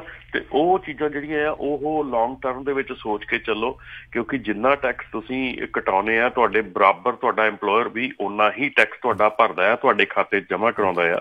ਸੋ ਔਰ ਤੁਸੀਂ ਕਿਸੇ ਵੀ ਪਾਸੇ ਲੋਨ ਲੈਣਾ, ਕੁਛ ਵੀ ਕਰਨਾ ਆ, ਹੁਣ ਜਿਹੜਾ 1099 ਵਾਲਾ ਇੰਪਲੋਈ ਹੈਗਾ ਉਹਨੂੰ ਲੋਨ ਦੀ ਬਹੁਤ ਪ੍ਰੋਬਲਮ ਆਉਂਦੀ ਆ, ਘਰਾਂ ਦਾ ਲੋਨ, ਕਿਸੇ ਕਿਸਮ ਦਾ ਵੀ ਲੋਨ ਬਹੁਤ ਪ੍ਰੋਬਲਮ ਆਉਂਦੀ ਆ। ਸੋ ਬਿਲਕੁਲ ਰਮਨ ਜੀ, ਜਿੱਦਾਂ ਆਪਾਂ ਟੈਕਸ ਪ੍ਰੋਫੈਸ਼ਨਲ ਤਾਂ ਨਹੀਂ, ਪਰ ਫਿਰ ਵੀ ਤੁਸੀਂ ਆਪਣੇ ਜਿਹੜੇ CPA ਉਹਨਾਂ ਨਾਲ ਜ਼ਰੂਰ ਗੱਲਬਾਤ ਕਰੋ। ਪਰ ਇੰਨਾ ਜ਼ਰੂਰ ਆ, ਕਈ ਵਾਰੀ ਇਕੱਲਾ ਟਰੱਕਿੰਗ ਕੰਪਨੀ ਦਾ ਕਸੂਰ ਨਹੀਂ, ਡਰਾਈਵਰਾਂ ਦਾ ਵੀ ਕਸੂਰ ਆ। ਉਹ ਕਹਿੰਦੇ ਵੀ ਜੇ ਸਾਨੂੰ 1099 ਮਿਲੂਗਾ ਤਾਂ ਸਾਨੂੰ ਕੈਸ਼ ਪੈਸੇ ਹੀ ਆ ਰਹੇ ਆ, ਪਰ ਤੁਹਾਨੂੰ ਜਿਹੜਾ ਸੈਲਫ ਇੰਪਲੋਇਮੈਂਟ ਟੈਕਸ ਆ ਉਹ ਬਹੁਤ ਜ਼ਿਆਦਾ ਦੇਣਾ ਪੈਂਦਾ ਆ ਜੇ ਤੁਸੀਂ ਆਪਣੇ ਆਪ ਨੂੰ ਸੈਲਫ ਇੰਪਲੋਇਡ ਸ਼ੋ ਕਰਦੇ ਹੈਗੇ ਆ। ਸੋ ਬਿਲਕੁਲ ਕੰਮ ਲੀਗਲ ਕਰਨਾ ਚਾਹੀਦਾ। ਕੈਲੀਫੋਰਨੀਆ ਸਟੇਟ ਬਹੁਤ ਜ਼ਿਆਦਾ ਸਟ੍ਰਿਕਟ ਹੋ ਰਹੀ ਹੈ ਵਰਕਰਸ ਕੌਮ ਦੇ ਮਾਮਲੇ 'ਚ। ਇਸੇ ਕਰਕੇ ਜਿਹੜਾ ਨਵਾਂ ਰੂਲ ਸੀਗਾ ਉਹ ਵੀ ਹਰ ਇੱਕ ਕੰਟਰੈਕਟਰ ਜਿਹੜਾ ਆ ਉਹਨੂੰ ਤੁਸੀਂ 1099 ਨਹੀਂ ਦੇ ਸਕਦੇ, ਜਿਸ 'ਚ ਤੁਸੀਂ ਵੀ ਗਏ ਸੀ ਸੈਕਰਾਮੈਂਟੋ 'ਚ, ਜਿੰਨਾ ਉੱਥੇ ਪ੍ਰੋਟੈਸਟ ਵੀ ਹੋਇਆ ਸੀ। ਸੁਪਰੀਮ ਕੋਰਟ ਦੀ ਰੂਲਿੰਗ ਸੀਗੀ ਜਿਹੜੀ ਇਹ ਡਿਸੀਜਨ ਸੀਗਾ, ਬਿਲਕੁਲ ਇੰਡੀਪੈਂਡੈਂਟ ਕੰਟਰੈਕਟਰ ਤੇ ਵਰਸਿਸ ਜਿਹੜਾ ਇੰਪਲੋਇਰ ਇੱਕ ਹਿਸਾਬ ਦੇ ਨਾਲ ਉਹਦੇ ਵਾਲਾ। ਸੋ ਉਹਦੇ ਕਰਕੇ ਖਾਸ ਕਰਕੇ ਜਿਹੜਾ ਕੈਲੀਫੋਰਨੀਆ ਦੇ ਵਿੱਚ ਇਹ ਮਸਲਾ ਆ। ਤੇ ਕੀ ਇਹ ਸਵਾਲ ਜਿਹੜਾ ਆ ਬਾਕੀ ਸਟੇਟਸ ਦੇ ਉੱਤੇ ਵੀ ਇਸੇ ਹਿਸਾਬ ਦੇ ਨਾਲ ਫਿਰ ਲਾਗੂ ਹੁੰਦਾ ਹੈ ਰਮਨ ਜੀ, ਜਾਂ ਇਹ ਕੈਲੀਫੋਰਨੀਆ ਦੇ ਨਾਲ ਹੀ ਜ਼ਿਆਦਾ ਸੰਬੰਧਿਤ ਆ? ਇਹ ਅਜੇ ਤਾਂ ਕੈਲੀਫੋਰਨੀਆ ਦੇ ਵਿੱਚ ਜ਼ਿਆਦਾ ਹੈਗਾ। ਹੁਣ ਮੇਰੇ ਖਿਆਲ ਨਾਲ ਨਿਊ ਜਰਸੀ 'ਚ ਵੀ ਹੋ ਗਿਆ ਆਪਣੇ ਰਮਨ ਜੀ, ਨਿਊ ਜਰਸੀ ਜਾਂ ਨਿਊਯਾਰਕ, ਮੈਂ ਕੱਲ ਪੜ੍ਹ ਰਿਹਾ ਸੀ। ਤੇ ਨਾਲ ਕਹਿੰਦੇ ਜਿਹੜਾ ਫੈਡਰਲ ਟੈਕਸ ਰੈਗੂਲੇਸ਼ਨ ਇਹ ਕਹਿੰਦਾ ਆ ਵੀ truck drivers as with other workers generally should be treated as employees। ਜੀ ਨਹੀਂ, ਇਹ ਜਿਹੜਾ ਦੂਜੀਆਂ ਸਟੇਟਸ ਆਲਰੇਡੀ ਜਿਹੜਾ ABC ਰੂਲ ਹੈਗਾ ਆ, ਇਹ ਨਿਊ ਜਰਸੀ ਤੇ ਮੈਸਾਚੂਸੇਟਸ ਜਿਹੜੀਆਂ ਦੋਨੋਂ ਸਟੇਟਸ ਆ ਆਲਰੇਡੀ ਯੂਜ਼ ਕਰਦੀਆਂ ਆ, ਪਹਿਲਾਂ ਯੂਜ਼ ਕਰਦੀਆਂ। ਥੋੜਾ ਜਿਹਾ ਲੀਨੀਅੰਟ ਆ, ਕੈਲੀਫੋਰਨੀਆ ਵਾਲਿਆਂ ਨੇ ਬਾਹਲਾ ਸਟ੍ਰਿਕਟ ਕਰਤਾ। ਸੋ ਇਸ ਕਰਕੇ ਆਉਣ ਵਾਲੀ ਜਿਹੜੀ ਪ੍ਰੋਬਲਮ ਹੈ, ਆਉਣ ਵਾਲੀ ਜਿਹੜੀ ਟਰਬਲ ਹੈ, ਉਹਨੂੰ ਸਮਝੋ, ਸੋਚੋ ਤੇ ਇਹ ਜਿਹੜੇ 1099 ਦੇਣੇ ਡਰਾਈਵਰ ਨੂੰ ਬੰਦ ਕਰੋ। ਔਰ ਡਰਾਈਵਰ ਨੂੰ ਵੀ ਰਿਕੁਐਸਟ ਹੈ ਕਿ 1099 ਲੈਣੇ ਬੰਦ ਕਰੋ, ਬਿਕੋਜ਼ ਦੋਨਾਂ ਲਈ ਇਹ ਸਿਚੁਏਸ਼ਨ ਜਿਹੜੀ ਆ ਬੜੀ ਖਰਾਬ ਹੋ ਸਕਦੀ ਹੈ। ਔਰ 3 ਸਾਲ ਬੈਕ ਪੇ ਤੱਕ ਜਾਂਦੇ ਆ ਜੇ ਤੁਸੀਂ ਆਡਿਟ ਦੇ ਵਿੱਚ ਕਾਟ ਅਪ ਹੋਏ ਨੇ, ਤੇ 3 ਸਾਲ ਪਿਛਲੀਆਂ ਸਾਰੀਆਂ ਜਿਹੜੀਆਂ ਉਹ ਤੁਹਾਡੀਆਂ ਫਾਈਨਸ ਐਂਡ ਸਾਰਾ ਕੁਛ ਕਰਨਾ ਪੈਣਾ। ਜੀ ਜੀ ਬਿਲਕੁਲ। ਕੱਲਾ ਇਹ ਨਾ ਸੋਚੋ ਵੀ ਇੰਪਲੋਇਰ ਨੇ ਹੀ ਰਗੜਿਆ ਜਾਣਾ, ਇੰਪਲਾਈ ਵੀ ਜਿਹੜਾ ਇਸ ਦੇ ਵਿੱਚ ਜਿਹੜਾ ਰਗੜਿਆ ਜਾ ਸਕਦਾ ਹੁੰਦਾ ਆ। ਸੋ ਸਾਰੇ ਜਾਣੇ ਜਿਹੜਾ ਇਸ ਚੀਜ਼ ਦੇ ਵਿੱਚ ਧਿਆਨ ਦੇ ਨਾਲ ਰੱਖੋ। ਅਗਲੇ ਕਾਲਰ ਨੇ ਆਪਣੇ ਨਾਲ ਅਸ਼ੋਕ ਵਰਮਾ ਜੀ, ਸਤਿ ਸ਼੍ਰੀ ਅਕਾਲ ਜੀ। ਹਾਂਜੀ ਸਤਿ ਸ਼੍ਰੀ ਅਕਾਲ ਜੀ। ਰਮਨ ਢਿੱਲੋਂ ਜੀ, ਗੱਲ ਇੱਦਾਂ ਕਿ ਜੇ 1099 ਆਪਾਂ ਨਾ ਲੈਣਾ ਹੈ ਤੇ ਜੇ ਉਹਦਾ ਦੇਈਏ ਵੀ ਧੱਕੇਸ਼ਾਹੀ ਨਾਲ, ਫਿਰ ਆਪਾਂ ਕੀ ਕਰੀਏ? ਉਹਦੇ ਮਤਲਬ ਨੰਬਰ 1। ਨੰਬਰ 2, ਅਗਰ W2 ਸਾਨੂੰ ਦਿੰਦਾ, W2 ਵੀ ਕਹਿੰਦੇ ਨੇ ਕਿੰਨੇ ਕਿਸਮ ਦਾ ਹੁੰਦਾ। ਸਾਨੂੰ ਉਹਨੇ W2 ਦੇਣਾ ਚਾਲੂ ਕੀਤਾ, ਉਹਦੇ ਵਿੱਚੋਂ ਇੱਕ ਚੈੱਕ ਮਗਰ ਇੱਕ ਗੇੜੇ ਮਗਰ 2000 ਦਾ ਸਮਝੋ ਗੇੜਾ, $86 ਉਹ ਮੇਰੇ ਕੋਲ ਕੱਟਦਾ ਸੀਗਾ। $86 ਕੱਟਣ ਦੇ ਬਾਵਜੂਦ ਵੀ ਜਦੋਂ ਆਪਾਂ ਟੈਕਸ ਫਾਈਲ ਕੀਤਾ ਤਾਂ ਕਹਿੰਦਾ ਟੈਕਸ ਭਰਨਾ ਪਏਗਾ ਤੁਹਾਨੂੰ, ਇਹ ਟੈਕਸ ਫਾਈਲ ਕਰਨਾ ਪਏਗਾ ਤੁਹਾਨੂੰ। ਜੇ ਆਪਾਂ 86 ਦੇ ਵੀ ਦਿੱਤੇ ਤਾਂ ਵੀ ਸਾਲ ਮਗਰੋਂ ਟੈਕਸ ਫਾਈਲ ਕੀਤਾ ਜੀ। ਉਹਦੇ ਵਿੱਚ ਦੇਖੋ, ਇੱਕ ਤਾਂ ਪਹਿਲੀ ਗੱਲ ਹੈਗਾ ਕਿ ਇਹ CPA ਦਾ ਕੁਐਸਚਨ ਹੈਗਾ ਆ, ਠੀਕ ਹੈ। CPA ਦੇ ਮਤਲਬ ਕੁਐਸਚਨ ਹੈਗਾ ਕਿ ਕਿਸ ਕਿਸਮ ਦਾ ਉਹ W2 ਦੇ ਰਿਹਾ। ਜਿਹੜੀ ਤੁਸੀਂ ਗੱਲ ਕੀਤੀ ਆ, ਅਸੀਂ ਕੁਛ ਇੱਕ ਨਾਪਟਾ ਦੀ ਮੀਟਿੰਗ ਸੀਗੀ, ਉਹਦੇ ਵਿੱਚ ਅਸੀਂ ਇੱਕ ਗੱਲ ਹੋ ਰਹੀ ਸੀਗੀ ਕਿ ਜਿਹੜੇ ਡਰਾਈਵਰ ਜਿਹੜੇ ਆ 1099 ਹੀ ਲੈਣਾ ਚਾਹੁੰਦੇ ਆ, ਉਹਦੇ ਵਿੱਚ ਸਾਡੇ ਉੱਥੇ ਇੱਕ ਫਰੈਂਡ ਸੀਗੇ, ਉਹਨਾਂ ਨੇ ਇੱਕ ਸੁਜੈਸ਼ਨ ਦਿੱਤੀ ਸੀਗੀ ਕਿ ਜਿਹੜਾ ਇੰਪਲੋਇਰ ਹੈਗਾ ਉਹਨਾਂ ਦਾ ਜਿਹੜਾ ਆਪਣਾ EDD ਦਾ ਟੈਕਸ ਆ ਤੇ ਦੂਜਾ ਟੈਕਸ ਆ ਉਹ ਦੇਵੇ, ਫੈਡਰਲ ਟੈਕਸ ਉਹਨੂੰ ਕਵੇ ਵੀ ਠੀਕ ਹੈ, ਦੈਟਸ ਫਾਈਨ, ਅਸੀਂ ਤੈਨੂੰ ਆਪਣਾ ਹਿੱਸਾ ਅਸੀਂ ਪੇ ਕਰਤਾ, ਤੂੰ ਆਪਣਾ ਹਿੱਸਾ ਜਿਹੜਾ ਉਹ ਟੈਕਸ ਦੇ ਟਾਈਮ ਤੇ ਪੇ ਕਰਨੀ। ਸੋ ਮੇਰੇ ਖਿਆਲ ਦੇ ਵਿੱਚ ਦੈਟਸ ਵਾਟ ਉਹ ਹੋ ਰਿਹਾ ਤੁਹਾਡੇ ਨਾਲ। ਸੋ ਕੋਸ਼ਿਸ਼ ਕਰੋ ਕਿ ਆਪਣੇ ਜਿਹੜਾ ਤੁਹਾਡਾ ਟੈਕਸ ਫਾਈਲਰ ਹੈਗਾ, ਤੁਹਾਡਾ ਟੈਕਸ ਭਰਦਾ ਹੈਗਾ, ਉਹਦੇ ਨਾਲ ਸਲਾਹ ਕਰੋ, ਉਹਨਾਂ ਨੂੰ ਦਿਖਾਓ ਕਿ ਭਾਈ ਆਹ ਕੀ ਸਾਨੂੰ ਦਿੱਤਾ ਆ। ਔਰ ਜੇ ਤੁਹਾਨੂੰ ਉਹ ਨਹੀਂ ਜੱਚਦਾ, ਨਹੀਂ ਲੱਗਦਾ, ਤੁਸੀਂ ਡੈਫੀਨੇਟਲੀ ਆਪਣੇ ਇੰਪਲੋਇਰ ਨਾਲ ਗੱਲ ਕਰੋ ਕਿ ਭਾਈ ਆਹ ਜਿਹੜਾ ਟੈਕਸ ਹੈਗਾ ਇਹਨੂੰ ਪ੍ਰੋਪਰ ਟੈਕਸ ਸਾਡਾ ਕੱਟੋ। ਕਿਉਂਕਿ ਜੇ ਪ੍ਰੋਪਰ ਟੈਕਸ ਨਹੀਂ ਕੱਟਦੇ ਤੇ ਫਿਰ ਈਅਰ ਐਂਡ ਤੇ ਡੈਫੀਨੇਟਲੀ ਜਿੱਦਾਂ ਤੁਸੀਂ ਕਿਹਾ ਕਿ ਤੁਹਾਨੂੰ ਜਾ ਕੇ ਟੈਕਸ ਭਰਨਾ ਪੈਣਾ, ਕਿਉਂਕਿ ਉਹਨਾਂ ਨੇ ਆਪਣਾ ਜਿਹੜੀ ਸਾਈਡ ਆ ਉਹ ਪੇ ਕਰਤੀ, ਠੀਕ ਹੈ ਨਾ। ਸੋ ਤੁਹਾਨੂੰ ਤੁਹਾਡੀ ਜਿਹੜੀ ਆ ਜਾਂ ਤਾਂ ਤੁਸੀਂ ਨਾਲ ਪੇ ਕਰਦੇ ਹੋ ਜਾਂ ਤੁਸੀਂ ਈਅਰ ਐਂਡ ਤੇ ਜਾ ਕੇ ਪੇ ਕਰਦੇ ਹੋ। ਦੋ ਹੀ ਸਿਚੁਏਸ਼ਨਾਂ ਹੁੰਦੀਆਂ। ਜੇ ਤੁਸੀਂ ਈਅਰ ਐਂਡ ਤੇ ਜਾ ਕੇ ਪੇ ਕਰਦੇ, ਇਟ ਮੀਨਸ ਕਿ ਤੁਸੀਂ ਨਾਲ ਤੁਹਾਡਾ ਟੈਕਸ ਪੇ ਨਹੀਂ ਹੋ ਰਿਹਾ। ਸੋ ਉਹ ਤੁਸੀਂ ਆਪਣੇ ਜਿਹੜਾ ਟੈਕਸ ਫਾਈਲ ਕਰਦਾ ਉਹਨਾਂ ਨਾਲ ਗੱਲ ਕਰੋ ਤੇ ਫਿਰ ਆਪਣੇ ਇੰਪਲੋਇਰ ਨੂੰ ਜਾ ਕੇ ਇਹ ਗੱਲ ਦੱਸੋ। ਤੇ ਜਿਹੜੀ ਤੁਸੀਂ ਗੱਲ ਕਹੀ ਹੈ ਕਿ ਜਿਹੜੇ ਲੋਕੀ ਜ਼ਬਰਦਸਤੀ 1099 ਦੇਣਾ ਚਾਹੁੰਦੇ ਆ, ਉੱਥੇ ਕੀ ਕਰੀਏ? ਤੇ ਦੇਖੋ ਇਹ ਚੋਇਸ ਹੈਗੀ ਆਪਣੀ। ਜਿਹੜੀਆਂ ਕੰਪਨੀਆਂ 1099 ਦੇਣਾ ਚਾਹੁੰਦੀਆਂ, ਡੈਫੀਨੇਟਲੀ ਮੈਂ ਕਹੂੰਗਾ ਵੀ ਠੀਕ ਆ, ਵੀ ਆਪਣੀ ਕੰਪਨੀ ਉਹ ਲੱਭੋ ਜਿਹੜੀ ਤੁਹਾਨੂੰ ਪ੍ਰੋਪਰ ਪੇ ਤੇ ਪ੍ਰੋਪਰਲੀ ਤੁਹਾਨੂੰ ਕਰਨਾ ਚਾਹੁੰਦੀ ਹੈ, ਲੀਗਲੀ ਰਹਿਣ। ਕਿਉਂਕਿ ਪੇਪਰ ਵਰਕ ਹੀ ਅੱਜ ਕੱਲ੍ਹ ਸਭ ਤੋਂ ਵੱਡਾ ਮਸਲਾ ਆ। ਚਾਹੇ ਆਪਾਂ ਇਮੀਗ੍ਰੇਸ਼ਨ ਦਾ ਲੈ ਲਈਏ, ਗੱਲ ਕਰ ਲਈਏ ਹਰਜੋਤ ਸਿੰਘ ਜੀ, ਤੇ ਚਾਹੇ ਕੋਈ ਵੀ ਹੋਰ ਜਿਹੜੀ ਉਹ ਗੱਲ ਕਰ ਲਈਏ, ਪੇਪਰ ਵਰਕ ਇੱਥੇ ਜਿਹੜਾ ਲਾਜ਼ਮੀ ਹੋਣਾ ਜ਼ਰੂਰੀ ਆ। ਉੱਦਾਂ ਕਹਿਣ ਨੂੰ ਪੇਪਰਲੈਸ ਕੰਟਰੀ ਆ, ਪਰ ਸਬੂਤ ਸਾਰੇ ਪੇਪਰਾਂ ਦੇ ਵਿੱਚ ਹੀ ਪਏ ਹੁੰਦੇ ਆ। ਨਾਲੇ ਇਹ ਵੀ ਡਿਮਾਂਡ ਹੁਣ ਇੰਨੀ ਆ ਟਰੱਕ ਡਰਾਈਵਰਾਂ ਦੀ, ਤੁਸੀਂ ਹੋਰ ਕੰਪਨੀ ਟਰਾਈ ਕਰ ਲਓ ਜੇ ਤੁਹਾਨੂੰ ਇੱਕ ਸਹੀ ਨਹੀਂ ਦਿੰਦੀ, ਰਾਈਟ ਜੀ। ਸੋ ਇਹ ਤਾਂ ਹੁਣ ਚੁਆਇਸ ਬਹੁਤ ਹੈਗੀ ਆ। ਇਹ ਅੱਜ ਤੋਂ ਥੋੜ੍ਹੇ ਸਾਲ ਪਹਿਲਾਂ ਸੀਗਾ ਵੀ ਜਦੋਂ ਕੰਮ ਜਿਹੜਾ ਟਰੱਕਿੰਗ ਦਾ ਬਹੁਤ ਸਲੋ ਸੀ, ਪਰ ਹੁਣ ਮੇਰੇ ਹਿਸਾਬ ਨਾਲ ਕੋਈ ਇੱਦਾਂ ਦੀ ਗੱਲ ਨਹੀਂ ਹੈ ਜੀ। ਕਸ਼ਮੀਰ ਸਿੰਘ ਜੀ ਜੁੜੇ ਨੇ ਆਪਣੇ ਨਾਲ। ਸਤਿ ਸ਼੍ਰੀ ਅਕਾਲ ਜੀ, ਸਵਾਗਤ ਹੈ ਜੀ। ਹਾਂਜੀ ਭਾਜੀ। ਹਾਂਜੀ ਜੀ। ਮੈਂ ਮੇਰੀ ਕਾਲ ਕੱਟੀ ਗਈ ਸੀ, ਦੁਬਾਰਾ ਕੀਤਾ। ਮੈਂ ਸਿਰਫ ਇਹ ਪੁੱਛਣਾ ਸੀਗਾ, ਜਿਹੜੇ ਆਪਣੇ ਬੰਦੇ ਉਹ ਇਹ ਕੰਮ ਕਰਦੇ, ਗੋਰੇ ਨਹੀਂ ਇਹ ਕੰਮ ਕਰਦੇ। ਗੋਰੇ ਜਿਹੜੇ ਆ ਉਹ ਲੀਗਲ ਤੌਰ ਤੇ ਸਾਨੂੰ W2 ਫਾਰਮ ਦਿੰਦੇ ਆ ਜੀ। ਆਪਣੇ ਬੰਦੇ ਹੇਰਾ ਫੇਰੀ ਏਦਾਂ ਕਰਦੇ ਆ ਕਿ ਕਈਆਂ ਕੰਪਨੀਆਂ 'ਚ ਮੈਂ ਪਤਾ ਕੀਤਾ, ਉਹ ਕਹਿੰਦੇ ਜੀ 1099 ਦੇਵਾਂਗੇ। ਨਹੀਂ, ਆਪਾਂ ਸਾਰਿਆਂ ਨੂੰ ਵੀ ਨਹੀਂ ਇਸ ਤਰੀਕੇ ਦੇ ਨਾਲ ਜਿਹੜਾ ਕਸ਼ਮੀਰ ਜੀ ਕਹਿ ਸਕਦੇ। ਤੇ ਕਿਉਂਕਿ ਅਸੀਂ ਸਾਰੇ ਗੋਰਿਆਂ ਨੂੰ ਜਾਣਦੇ ਨਹੀਂ, ਤੁਸੀਂ ਇਕੱਲੀ ਕੰਪਨੀ ਨੂੰ ਤਾਂ ਜਾਣਦੇ ਨਹੀਂ ਵੀ ਕੌਣ ਕੀ ਕਰ ਰਿਹਾ। ਸੋ ਆਈ ਥਿੰਕ ਇਹ ਅਜ਼ੰਪਸ਼ਨ ਇੱਕ ਜਰਨਲਾਈਜ਼ ਕਰਨਾ ਇਹ ਬਿਲਕੁਲ ਗਲਤ ਗੱਲ ਆ। ਆਪਣੇ ਆਪ ਨੂੰ ਮਾੜਾ ਜਿਹੜਾ ਨਾ ਇੰਨਾ ਨਾ ਸਮਝਿਆ ਕਰੋ ਵੀ ਅਸੀਂ ਜਿਹੜੇ ਇਕੱਲੇ ਮਾੜੇ ਆ। ਨਹੀਂ, ਚਲੋ ਕੁਛ ਕੁ ਬੰਦੇ ਹਰ ਇੱਕ ਜਿਹੜੀ ਕੌਮ ਦੇ ਵਿੱਚ, ਹਰ ਇੱਕ ਕਮਿਊਨਿਟੀ 'ਚ ਇੱਦਾਂ ਦੇ ਹੁੰਦੇ ਆ। ਹੁਣ ਪਿਛਲੇ ਦਿਨੀ ਮਿਆਮੀ ਦੇ ਵਿੱਚ ਜਿਹਨੇ ਗੋਲੀਆਂ ਚਲਾਈਆਂ ਆ, ਕੱਲ ਪਰਸੋਂ ਦੀ ਗੱਲ ਆ, ਕਿਡਨੈਪਿੰਗ ਵਾਲੀ ਆ। ਹੁਣ ਇੱਕ ਦੇ ਬੰਦੇ ਕਰਕੇ ਜੇ ਸਾਰਿਆਂ ਨੂੰ ਆਪਾਂ ਮਾੜੇ ਕਵਾਂਗੇ, ਗੱਲ ਆ। ਆਈ ਥਿੰਕ ਇਹ ਧਾਰਨਾ ਨੂੰ ਆਪਾਂ ਨੂੰ ਨਾਲੇ ਗੱਲ ਪਤਾ ਕੀ ਹੁੰਦੀ ਆ ਵੀ ਜਿਹੜੇ ਤੁਹਾਡੀ ਕੋਈ ਹੈਲਪ ਨਹੀਂ ਕਰਦਾ, ਫੇਰ ਤਾਂ ਤੁਸੀਂ ਕਹਿੰਦੇ ਵੀ ਆਪਣੇ ਬੰਦੇ ਕੋਲ ਜਾਓ। ਹੁਣ ਕੋਈ ਵੀ ਜਿਹੜੀ ਗੋਰਿਆਂ ਦੀ ਟਰੱਕਿੰਗ ਕੰਪਨੀ ਆ, ਜਦੋਂ ਪਤਾ ਵੀ ਇੰਸ਼ੋਰੈਂਸ ਦੀ ਰਿਕੁਆਇਰਮੈਂਟ ਆ, ਮਿਨੀਮਮ 2 ਈਅਰ ਐਕਸਪੀਰੀਅੰਸ ਚਾਹੀਦਾ, 22 ਸਾਲ ਤੋਂ ਥੱਲੇ ਤੁਹਾਡੀ ਏਜ ਨਹੀਂ ਚਾਹੀਦੀ, ਉਹਨਾਂ ਨੇ ਤੁਹਾਨੂੰ ਰੱਖਣਾ ਨਹੀਂ। ਫਿਰ ਤੁਸੀਂ ਆਪਣੇ ਪੰਜਾਬੀਆਂ ਕੋਲ ਜਾਣਾ ਆ ਤੇ ਫਿਰ ਤਾਂ ਤੁਸੀਂ ਕਹਿਣਾ ਹੀ ਆ ਵੀ ਹਾਂ ਯਾਰ ਹੁਣ ਮੇਰੀ ਹੈਲਪ ਕਰੋ। ਤੇ ਜਦੋਂ ਫਿਰ ਹੈਲਪ ਕਰਦੇ ਫਿਰ ਤੁਸੀਂ ਕਹਿੰਦੇ ਨਹੀਂ ਜੀ ਹੁਣ ਤੁਸੀਂ ਇਹ। ਸੋ ਇਹ ਕਿਤੇ ਨਾ ਕਿਤੇ ਪਰਸਨਲ ਬਾਤ ਦੇ ਵਿੱਚ ਆ ਜਾਂਦਾ। ਜਦੋਂ ਲੋੜ ਹੁੰਦੀ ਉਦੋਂ ਚੰਗਾ ਵੀ ਹੋ ਜਾਂਦਾ ਆ, ਤੇ ਜੇ ਮਾੜੀ ਮੋਟੀ ਉੱਤੇ ਥੱਲੇ ਹੋ ਜਾਂਦੀ ਫਿਰ ਉਹ ਮਾੜਾ ਵੀ ਹੋ ਜਾਂਦਾ। ਸੋ ਇਹ ਇੱਕ ਹਿਊਮਨ ਨੇਚਰ ਹੈਗੀ ਆ, ਪਰ ਆਈ ਗੈਸ ਜਰਨਲਾਈਜ਼ ਨਹੀਂ ਇੱਦਾਂ ਕਰਨਾ ਚਾਹੀਦਾ। ਤੁਸੀਂ ਆਈ ਐਮ ਪ੍ਰੀਟੀ ਸ਼ੋਰ ਵੀ ਤੁਸੀਂ 100% ਗੋਰਿਆਂ ਦੀ ਕੰਪਨੀਆਂ ਨੂੰ ਨਹੀਂ ਜਾਣਦੇ ਵੀ ਜਿਹੜਾ ਤੁਸੀਂ ਕਾਗਜ਼ ਤੇ ਲਿਖ ਕੇ ਕਹਿ ਸਕਦੇ ਹੋ ਵੀ ਨਹੀਂ ਜੀ ਸਾਰੇ ਜਾਣੇ W2 ਦਿੰਦੇ ਆ ਜਾਂ ਕੋਈ ਵੀ ਜਿਹੜਾ 1099 ਦਿੰਦਾ। ਵੀ ਡੋਂਟ ਨੋ ਕੀ ਕੁਛ ਜਿਹੜਾ ਹੋਈ ਜਾ ਰਿਹਾ ਦੁਨੀਆ ਦੇ ਵਿੱਚ ਜੀ। ਪਰ ਬਿਲਕੁਲ ਮੈਜੋਰਿਟੀ ਜਿਹੜੀਆਂ ਆਪਣੀਆਂ ਜਿਹੜੀਆਂ ਕੰਪਨੀਆਂ ਹੈਗੀਆਂ ਗੋਰਿਆਂ ਦੀਆਂ, ਜ਼ਿਆਦਾਤਰ W2 ਹੀ ਕਰਦੀਆਂ ਹੈਗੀਆਂ। ਕੁਛ ਇੱਕ ਹੋਣਗੀਆਂ ਜਿਹੜੀਆਂ ਵਿੱਚ ਗਲਤ ਹੋਣਗੀਆਂ। ਔਰ ਆਪਣੀਆਂ ਕੰਪਨੀਆਂ, ਪੰਜਾਬੀ ਕੰਪਨੀਆਂ ਵੀ ਜਿਹੜੀਆਂ ਇਸ ਵੇਲੇ ਜਿੰਨੀਆਂ ਵੀ ਕੰਪਨੀਆਂ ਨਾਲ ਮੈਂ ਮਿਲਦਾ ਆ, ਆਪਣੇ ਤੌਰ ਦੇ ਉੱਤੇ ਸਾਰਾ ਦਿਨ ਮਿਲੀਦਾ ਆ, ਮੈਜੋਰਿਟੀ ਕੰਪਨੀਆਂ ਜਿਹੜੀਆਂ ਆ ਉਹ ਹੌਲੀ ਹੌਲੀ ਸਵਿਚ ਕਰ ਰਹੀਆਂ, W2 ਵੱਲ ਨੂੰ ਆ ਰਹੀਆਂ ਆ। ਕਿਉਂਕਿ ਦੇਖੋ ਇਸ ਜਿਹੜਾ 1099 W2 ਦਾ ਇਸ਼ੂ ਆ, ਜੇ ਤੁਸੀਂ ਲੌਂਗ ਟਰਮ ਇਸ ਬਿਜ਼ਨਸ 'ਚ ਰਹਿਣਾ ਆ, ਲੌਂਗ ਟਰਮ ਇਹ ਬਿਜ਼ਨਸ ਕਰਨਾ ਹੈ, ਤੇ ਤੁਹਾਨੂੰ ਇਹਨੂੰ ਸਹੀ ਢੰਗ ਨਾਲ ਕਰਨਾ ਪੈਣਾ। ਜੇ ਗਲਤ ਢੰਗ ਨਾਲ ਫਿਰ ਆਪਾਂ ਨੂੰ ਪਤਾ ਆ ਕੰਪਨੀਆਂ ਬੰਦ ਕਰਕੇ ਦੂਜੀਆਂ ਖੋਲ ਕੇ ਆਪਾਂ ਬੁਰਾ ਹਾਲ ਕਰ ਲਈਦਾ। ਤੇ ਉਹਦੇ ਤੇ ਵੀ ਹੁਣ DOT ਬਹੁਤ ਸਟ੍ਰਿਕਟ ਹੋ ਗਈ ਆ ਰਮਨ ਜੀ। ਜਿਹੜੇ ਕੈਮਲੀਅਨ ਕੈਰੀਅਰਸ ਉਹਨਾਂ ਨੂੰ ਨਾਮ ਦੇ ਦਿੱਤਾ ਹੈ ਉਹਨੇ ਆਲਰੇਡੀ, ਵੀ ਜਿਹੜੇ ਜੀ ਤੁਸੀਂ ਹਰ 2 ਸਾਲ ਬਾਅਦ ਕੰਪਨੀ ਬਦਲ ਦਿੰਦੇ ਆ। ਅਲਟੀਮੇਟਲੀ ਉਹ ਸੈਟਅਪ ਕਰ ਰਹੇ ਆ ਵੀ ਇੱਕ ਬੰਦੇ ਦਾ ਇੱਕ ਡਰਾਈਵਿੰਗ ਲਾਇਸੈਂਸ ਇੱਕ ਵਾਰ ਐਂਟਰ ਹੋ ਗਿਆ, ਦੂਜੀ ਕੰਪਨੀ ਨਹੀਂ ਉਹਨੂੰ ਖੋਲਣ ਦੇਣੀ। ਉਹਨੇ ਕਹਿਣਾ ਪੁਰਾਣੀ ਰਿਵਾਈਵ ਕਰੋ। ਸੋ ਇਹਦੇ ਵੱਲ ਜਾ ਰਿਹਾ ਹੌਲੀ DOT ਜਿਹੜਾ। ਜੀ ਬਿਲਕੁਲ। ਹਾਂਜੀ, ਉਹਦੇ ਵਿੱਚ ਬਿਲਕੁਲ ਜਿਹੜੀਆਂ ਆਪਣੀਆਂ ਹੈਗੀਆਂ ਪਲੇਟਾਂ ਹੈਗੀਆਂ, ਮੇਰੇ ਖਿਆਲ ਉਹ ਅਟੈਚ ਕਰ ਰਹੇ ਹੈਗੇ ਕੰਪਨੀ ਦੇ ਨਾਲ, ਤਾਂ ਕਿ ਉਹ ਕੰਪਨੀ ਦੁਆਰਾ ਜੇ ਖੋਲੇ ਤੇ ਉਹ ਟਰੱਕਾਂ ਦੇ ਨਾਲ ਕੰਪਨੀ ਜਿਹੜੀ ਆ ਅਵੇਲੇਬਲ, ਉਹ ਮਤਲਬ ਪਤਾ ਲੱਗ ਜਾਵੇ। ਜੀ ਬਿਲਕੁਲ। ਤੇ ਆਪਾਂ ਚਲੋ ਹੁਣ ਜਿਹੜੇ ਇਸ ਚੀਜ਼ ਵੱਲ ਤੋਂ ਗੱਲ ਕਰ ਰਹੇ ਹਾਂ, ਤੇ ਆਪਣਾ ਜਿੱਦਾਂ ਆਪਾਂ ਪਿਛਲੇ ਦਿਨਾਂ ਦੇ ਵਿੱਚ ਵੀ ਜਦੋਂ ELD ਦਾ ਮਸਲਾ ਸੀ, ਉਦੋਂ ਬਹੁਤ ਲੋਕਾਂ ਦੇ ਵਿੱਚ ਭੰਬਲ ਭੂਸਾ ਸੀਗਾ ਵੀ ਲੱਗ ਗਈ, ਰਹਿ ਗਈ, ਕੀ ਹੋ ਗਿਆ। ਕੋਈ ਕਹੀ ਜਾਂਦਾ ਸੀਗਾ ਵੀ ਨਹੀਂ ਹਟ ਗਈ ਜੀ, ਹੋ ਗਈ ਗੱਲ, ਪਰ ਬਾਅਦ ਦੇ ਵਿੱਚ ਇਨ ਦੀ ਐਂਡ ਫਿਰ ਲੱਗ ਹੀ ਗਈ। ਹੁਣ ਵੈਸੇ ਤਾਂ ਹੁਣ ਵੈਸੇ ਹਰਜੋਤ ਜੀ ਤੇ ਰਮਨ ਜੀ ਸਾਲ ਦਾ ਹੀ ਵੇਲਾ ਰਹਿ ਗਿਆ। ਜਿਹੜਾ ਈ ਬੋਰਡਸ ਆ ਉਹ ਵੀ 1 ਸਾਲ ਬਾਅਦ ਦਸੰਬਰ ਦੇ ਵਿੱਚ ਉਹ ਵੀ ਜਿਹੜੀ ਪੁਰਾਣੀ ਲੱਦ ਗਈ ਗੱਲ ਜਿਹੜੀ ਉਹ ਹੋ ਜਾਣੀ ਹੈ, ਸਾਰਿਆਂ ਨੂੰ ELD ਦੇ ਉੱਤੇ ਆਉਣਾ ਹੀ ਪੈਣਾ ਆ। ਹੁਣ ਕਈਆਂ ਦੇ ਇੱਕ ਹੁਣ ਇਹ ਗੱਲ ਵੀ ਜਿਹੜੀ ਰਾਈਟ ਨਾਓ ਚੱਲ ਰਹੀ ਆ ਵੀ ਜਿਹੜੀ DOT ਇੰਸਪੈਕਸ਼ਨਸ ਜਿਹੜੀਆਂ ਆ ਉਹ ਹੋ ਰਹੀਆਂ ਜਾਂ ਆਡਿਟ ਜਿਹੜੇ ਆ ਖਾਸ ਕਰਕੇ ਜਿਹੜੇ ਹੋ ਰਹੇ ਆ ਉਹਨਾਂ ਵਿੱਚ ਜਿਹੜੀ ਆਈਡਲ ਸਪੀਡ ਵਾਲੀ ਹੁੰਦੀ ਆ ਉਹ ਵੀ ਜਿਹੜੇ ਅਕਾਊਂਟ ਕੀਤੇ ਜਾ ਰਹੇ ਆ, ਕਿਸੇ ਇੱਕ ਦੇ ਨਾਲ ਹੋਇਆ ਆ ਜਾਂ ਜ਼ਿਆਦਿਆਂ ਦੇ ਨਾਲ ਹੋਇਆ ਆ। ਕੁਛ ਇੱਦਾਂ ਦੇ ਰਿਊਮਰਸ ਵੀ ਜਿਹੜੇ ਇਸ ਟਾਈਮ ਚੱਲ ਰਹੇ ਆ। ਦੇਖੋ ਜੀ, ਇਹਦੇ ਵਿੱਚ ਆਪਾਂ ਕਾਫੀ ਦੇਰ ਪਹਿਲਾਂ ਆਪਾਂ ਜੇ ਜਾਈਏ ਆਪਣੇ ਪਿਛਲੇ ਪ੍ਰੋਗਰਾਮਾਂ 'ਚ ਵੀ ਆਪਾਂ ਇਹ ਗੱਲ ਕੀਤੀ ਸੀਗੀ ਕਿ ਜਿਹੜਾ AOBRD ਦੇ ਵਿੱਚ ਆਪਾਂ ਇਸ ਵੇਲੇ ਐਡਿਟ ਕਰਦੇ ਹੈਗੇ ਆ, ਜਿਹੜੀਆਂ ਚੇਂਜਸ ਕਰੀ ਜਾਂਦੇ ਆ ਡੇਲੀ ਬੇਸਿਸ ਤੇ, ਉਹ ਸਾਡਾ ਗੁਜ਼ਾਰਾ ਹੋ ਹੀ ਜਾਂਦਾ, ਡੇਲੀ ਬੇਸਿਸ ਤੇ ਸਾਡਾ ਟਾਈਮ ਨਿਕਲ ਹੀ ਜਾਂਦਾ। ਪਰ ਉਹ ਅਲਟੀਮੇਟਲੀ ਜਦੋਂ ਆਡਿਟ 'ਚੋਂ ਕੰਪਨੀ ਜਾਣੀ ਹੈ ਤੇ ਉਹ ਸਾਰੀਆਂ ਐਡਿਟਸ ਜਿਹੜੀਆਂ ਆ ਉਹਨਾਂ ਦੇ ਪੋਰਟਲ ਦੇ ਉੱਤੇ ਸਾਰੀਆਂ ਐਡਿਟਸ ਦਿਖਦੀਆਂ।